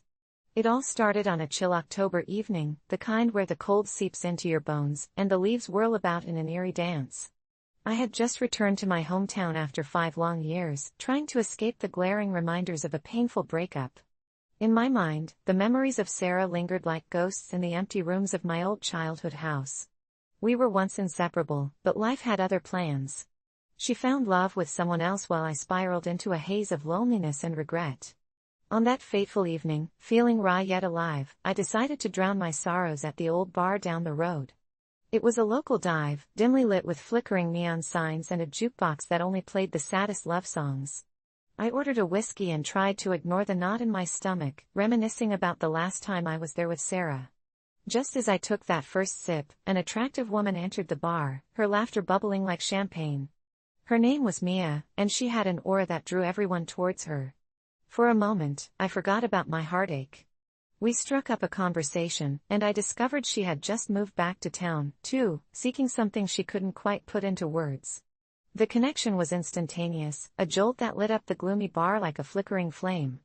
We laughed and shared stories, both desperate to shake off the weight of our respective pasts. After an hour, I realized I had stopped thinking about Sarah, and it felt liberating. The night twisted and turned, and Mia and I ended up outside, beneath an expansive sky littered with stars. In that moment, I glimpsed a sliver of hope, the potential for a second chance at love, and it filled the empty spaces within me. We exchanged numbers, and I felt an involuntary shiver run down my spine as she held my gaze. The days turned into a carefree whirlwind of coffee dates, midnight strolls, and laughter that echoed around me like a sweet melody. I felt alive again. I let my guard down, allowing myself to believe that maybe this was it, that maybe Mia was my second chance. But as the nights grew colder and the autumn leaves began to fall, little things started to feel off. Mia sometimes seemed distant, as if her mind wandered to places I couldn't follow. I brushed it off at first. Everyone has their demons, I told myself, but each day came with unsettling sighs and lingering silences that I tried to ignore. One evening, as we walked along the waterfront, I mustered up the courage to ask her what was bothering her. She hesitated, her eyes flickering with something strange, almost sorrowful, before she spoke. "You wouldn't understand," she said, her voice a whisper against the backdrop of the lapping waves. It stung, but I didn't push her. I valued the moments we shared too much to let my insecurity push her further away. But I still had my doubts, something felt unfinished. That night, I had a dream about Sarah. It was surreal. We were back in our old neighborhood, sitting on the front porch where we used to spend our summer nights. She looked just as beautiful as I remembered, her laughter washed over me in waves of nostalgia. But something felt off. As I reached out to touch her hand, she faded away like smoke on the wind, leaving an empty void that swallowed me whole. I woke up in a cold sweat, heart racing, the traces of guilt gnawing at me. I needed closure. So, one evening, I found myself at the old cafe where Sarah used to work. The smell of coffee hooked me, and I ordered a cappuccino, scanning the familiar room filled with echoes of sweet memories. When I turned around, I saw her. Sarah, clad in earthy tones, looked just as enchanting as she did 5 years ago, her eyes carrying a depth I had never noticed before. A cascade of emotions surged inside me, drawing me closer, and before I could stop myself, I approached her. Our conversation flowed like water, memories intertwining, and for the first time since the breakup, I felt at peace. It was bittersweet, yet liberating, and I left the cafe with the echoes of our conversation wrapping around me like a warm blanket. I couldn't help but think of Mia and the connection we had forged. When I returned home, I picked up my phone, hoping to call Mia and share the afternoon with her, but before I could press dial, I saw a text message come through. It was from Mia. The words made my heart drop. "Hey, can we talk? I don't think we can see each other anymore. There's something I haven't told you." The world around me began to spin, and I felt a chill slither down my spine. I replied, asking if we could meet in person. As the time trudged forward, I paced back and forth, replaying moments in my mind, trying to ascertain what could be the cause of her sudden retreat. Was I too enthusiastic? Did I scare her away? When I finally saw her, her expression was grave, her eyes filled with twisting shadows. We sat on a bench by the park, eerily illuminated by the dying light of twilight. "I have to tell you something," she began, her voice trembling slightly. "I'm not who you think I am." Confusion mingled with dread as she continued. "You see, I've been trying to escape. Escape from a past that continuously haunts me. A tragic accident claimed my life, but I was given a second chance to return, to live again." Her voice broke, and I felt the gravity of her words envelop me. This was unreal, yet the sincerity in her eyes mirrored the raw pain I had felt in my heart. "And the only reason I found my way to you is to say goodbye. Someone wants me back." Panic twisted my insides. There it was again, that feeling of something lurking in the shadows, something unseen but achingly present. I wanted to defend her, wanted to shield this light I had come to cherish. "You're not leaving me," I hissed. "This isn't the end." But Mia soon faded like a wisp of smoke, revealing the truth I dared not confront. She belonged to a realm beyond my understanding. My heart felt fractured, a tug-of-war between the past I had tried to escape and the glorious present I had finally embraced. In that moment, I realized I had a choice. I could succumb to despair or seize the fleeting moments we had shared, honoring her existence instead of wallowing in grief. I chose the latter, whispering a promise into the chilly air, a promise to remember, to cherish, and to carry her spirit within me. As daylight faded into darkness, I felt a sense of closure wash over me. Mia's laughter echoed like a soft serenade, and though she was gone, I knew she had given me something invaluable, a second chance at love, a reminder of the beauty and fragility of life. I walked away from the bench, knowing I would never forget. Every time the leaves danced in the wind or the stars glimmered in the night, I'd remember her, the irreplaceable gift that life had given me, reminding me to love fiercely and live authentically. Because even in loss, there exists beauty, the chance to love again, to heal, and to keep the memories alive. I've always been a creature of habit, my life was a monotonous loop of wake, work, eat, sleep. It was nothing out of the ordinary, but one day, I stumbled across a post online about the benefits of morning rituals. Curiosity piqued, I thought, what the hell? And committed to changing my morning routine. The first morning was rough. I woke up an hour earlier, groggy as hell, and stumbled into the kitchen to make some herbal tea instead of my usual coffee. Standing there, sipping on that strange, warm liquid, I felt both lost and strangely liberated. I began to meditate, at least, I attempted to. The first few minutes were filled with my racing thoughts about work and bills, but I persisted, convinced that this was going to be the thing that changed my life. Little did I know, I was stepping into the unknown. After a week of this new routine, something eerie began to happen. I started having dreams, not just any dreams, but vivid, lucid ones. Each night felt like I was drifting into a new layer of reality. I dreamt about a woman behind a red door, beckoning me to come closer. There was something about her. The dreams felt so real that I would wake up in a cold sweat, the feeling of her gaze still pressing down on me. The more I committed to my changes, the more pronounced the dreams became.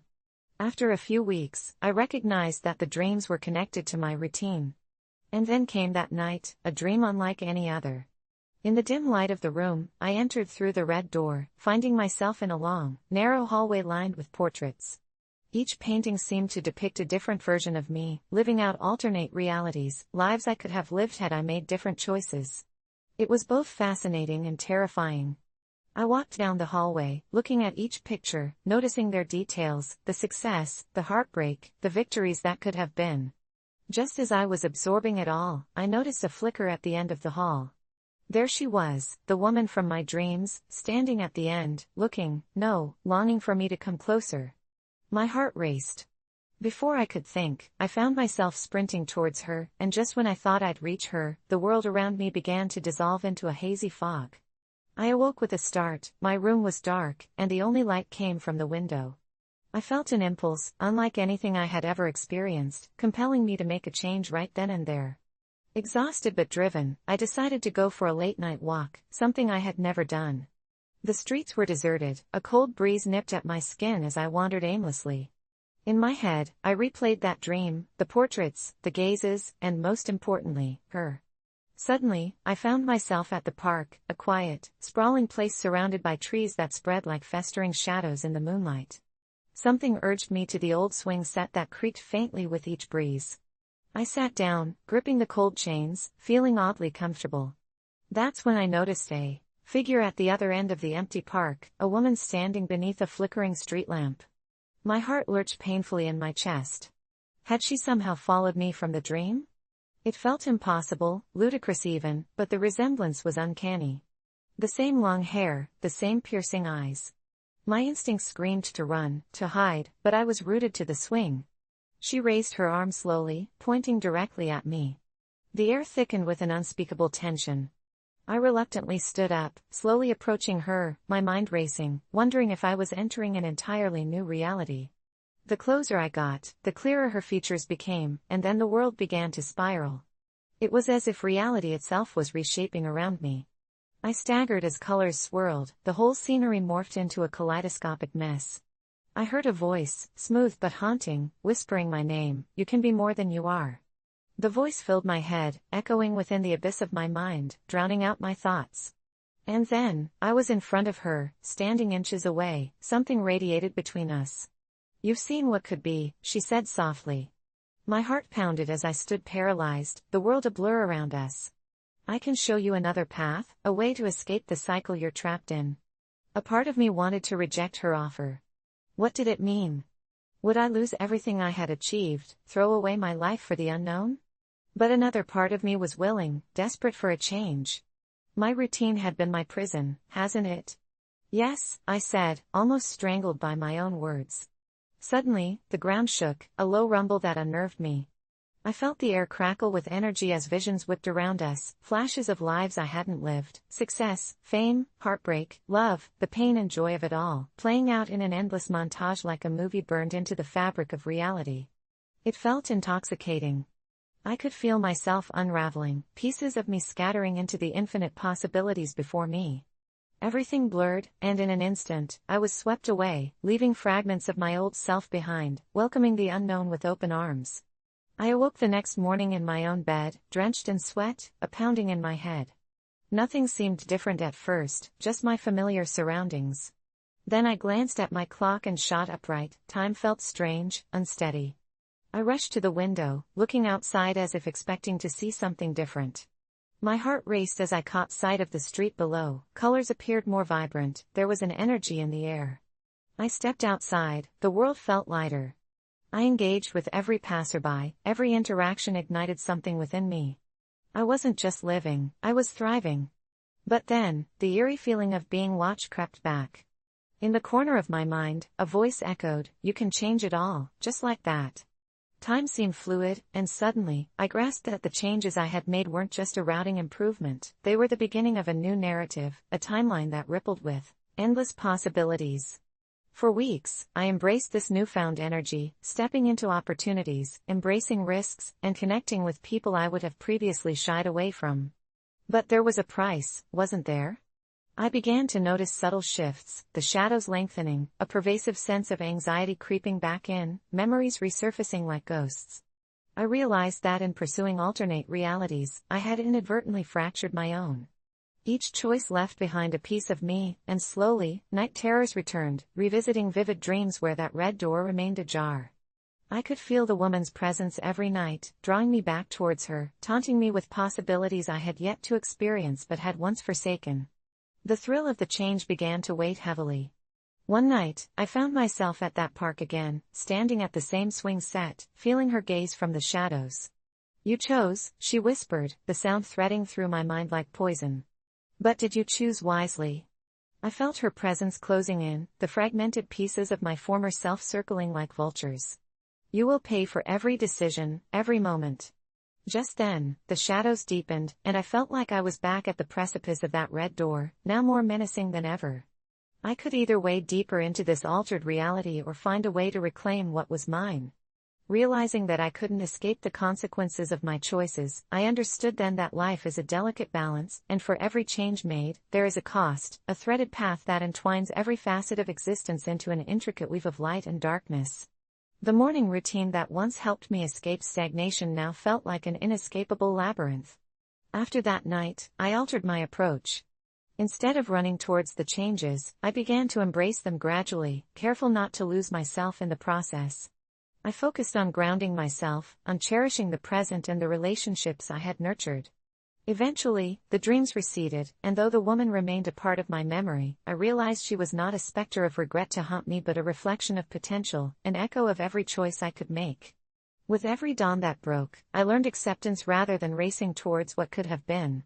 So, as I sit here telling you this tale, I hope you see that the tale of change is not one of simple choices but a dance, a tightrope of fate where every step you take creates ripples in the tapestry of your life. Be careful how you tread, for every routine is a doorway, each decision a threshold to an uncertain realm, making sure you don't lose yourself in the echoes of what could have been. I survived the journey, only to realize change isn't an end, but a path, with every moment, every choice sculpting the life you mold. But beware, the more fervently you chase the unfamiliar, the more alluring and treacherous the echoes of your own psyche can become. I'm not supposed to talk about my patients, but I can't take it anymore. The weight of what I saw is crushing me. I'm a night nurse in a small hospital, one that barely gets any action except the occasional drunk or someone desperate for a warm bed. But then there was her, let's call her Mary, because even though I won't share her real name, I can't shake the haunting grip of that night. She arrived around midnight, babbling incoherently, eyes wide and unseeing, as if she was lost somewhere far beyond our sterile white walls. Her skin was pallid, covered in scratches and bruises that seemed to tell a nightmare of their own. I treated her wounds, but it was the stories she whispered in her fever dream state that unraveled my sanity.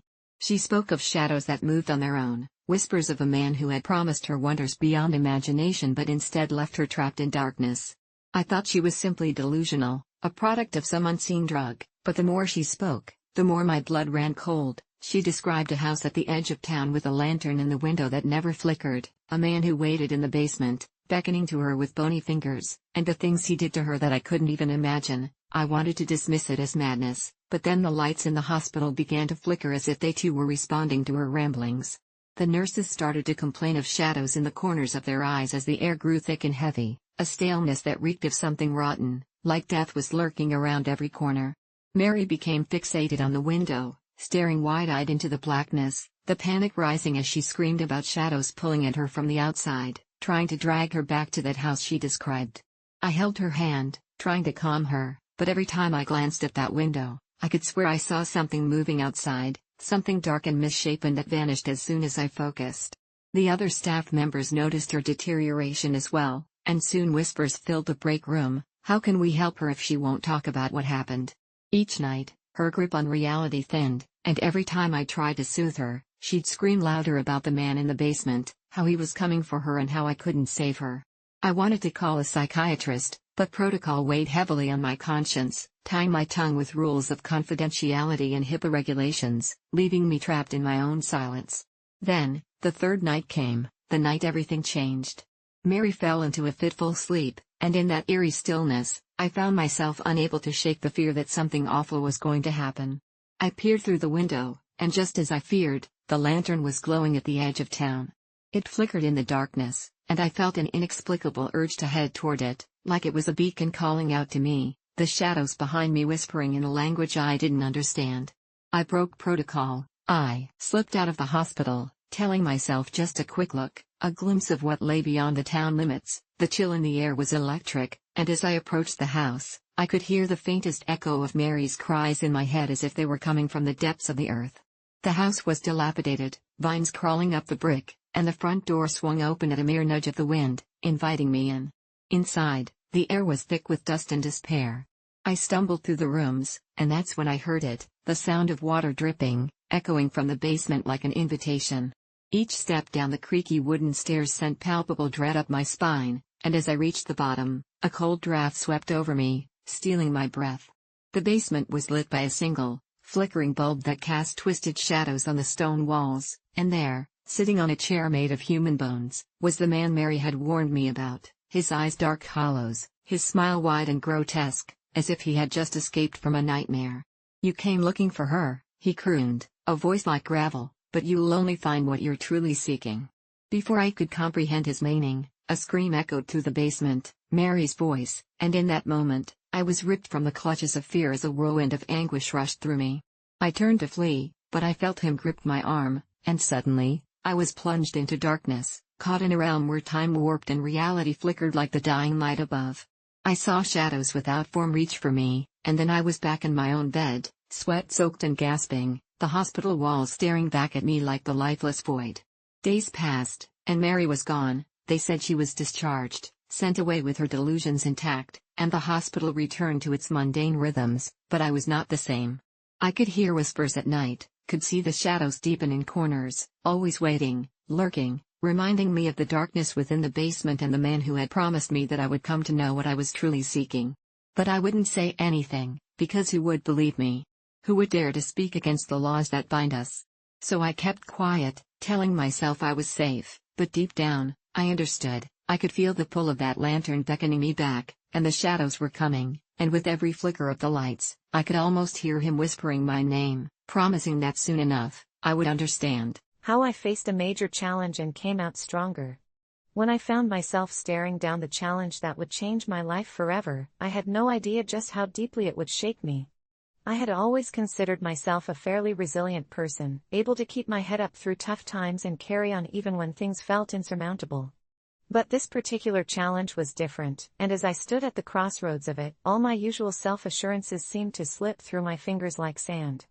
It all started one cold, gray morning, the kind where the air feels heavy and the clouds settle low over the city. I was sitting in a conference room with the heads of my department, listening to my boss drone on about budget cuts and necessary sacrifices. They were restructuring, they explained, and though they valued my contributions over the years, there was no longer a place for me in the company. Just like that, I went from a steady career to a statistic in a downsizing effort. The initial shock was paralyzing. I couldn't move, couldn't speak.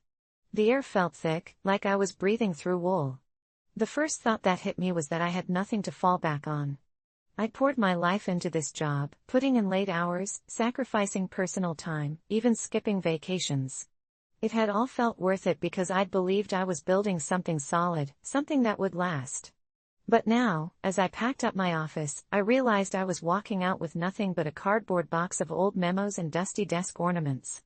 The days that followed were a blur of emails, phone calls, and awkward conversations with family and friends. I'd always been the one people could rely on, the stable one, and now I felt like a failure, like I'd let everyone down. Friends tried to be supportive, offering me their condolences, but the pity in their eyes only deepened the shame I felt. I'd spent years building an image of myself that now felt hollow, and the weight of it all felt like it was crushing me. For weeks, I spiraled. Every rejection email hit me like a punch to the gut, and I started questioning everything about myself, my abilities, and my choices. I was used to feeling in control, used to being the person who had it all together, but now I was adrift, lost in a sea of self-doubt. I found myself retreating from everyone, isolating myself because the idea of facing people, of admitting I was struggling, was just too painful. It was around this time that I found an old notebook from years ago, hidden at the back of a closet while I was clearing out clutter. I'd used it during my college days to jot down ideas, dreams, and goals. As I flipped through its yellowed pages, I found a list I'd written on a whim one night, a bucket list of things I'd wanted to do if I'd had more time. Learn photography, climb a mountain, run a marathon, it read. Silly dreams I'd abandoned along the way for more practical goals. But that list ignited something in me, a spark I hadn't felt in a long time. I realized that I'd spent so much of my life focusing on stability and security that I'd never truly challenged myself, never taken the kind of risks that push you to your limits. And maybe, just maybe, losing my job was the universe's way of forcing me to take a chance on something new.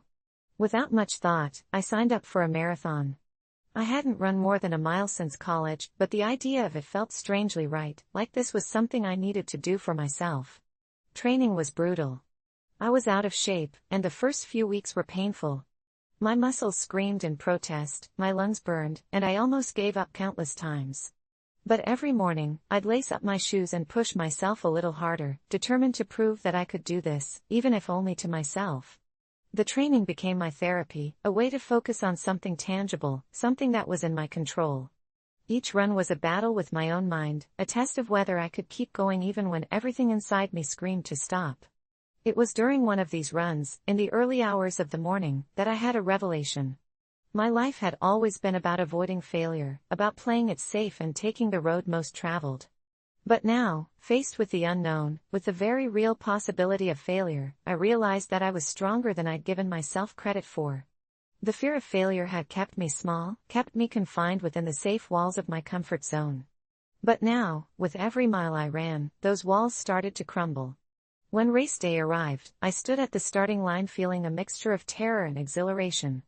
I trained for this, pushed myself through months of doubt and pain, and now I was here. The race itself was grueling, far harder than any training run. There were moments when I thought I couldn't go on, when my legs felt like lead and my lungs burned with every breath. But I kept going, step by step, mile by mile, until I crossed that finish line. I remember collapsing on the ground, tears streaming down my face, not from exhaustion but from a deep sense of triumph. I had done it. I had faced my fear, pushed through the pain, and come out stronger. That race taught me something profound, that resilience isn't about never failing, it's about refusing to let failure define you. Losing my job had been devastating, but it forced me to confront the parts of myself I'd been too afraid to acknowledge. It pushed me to find strength I hadn't known I possessed, to rebuild my life on my own terms. In the weeks that followed, I found new clarity. I started pursuing opportunities I'd once dismissed as impractical, reached out to people I admired, and even began freelancing in a field I was passionate about but had never dared to pursue. Life didn't suddenly become easy, but I was no longer paralyzed by fear. I knew that whatever challenges lay ahead, I could face them, because I'd faced one of the toughest moments of my life and come out stronger. This journey taught me that sometimes, we have to be broken down to discover the strength we carry within. The challenges we face aren't meant to defeat us, they're there to help us grow, to force us to confront the limits we place on ourselves and shatter them. I'm not the same person I was before, and I'm grateful for it. Because in losing everything, I found myself, and I realized that the only real failure is never trying at all.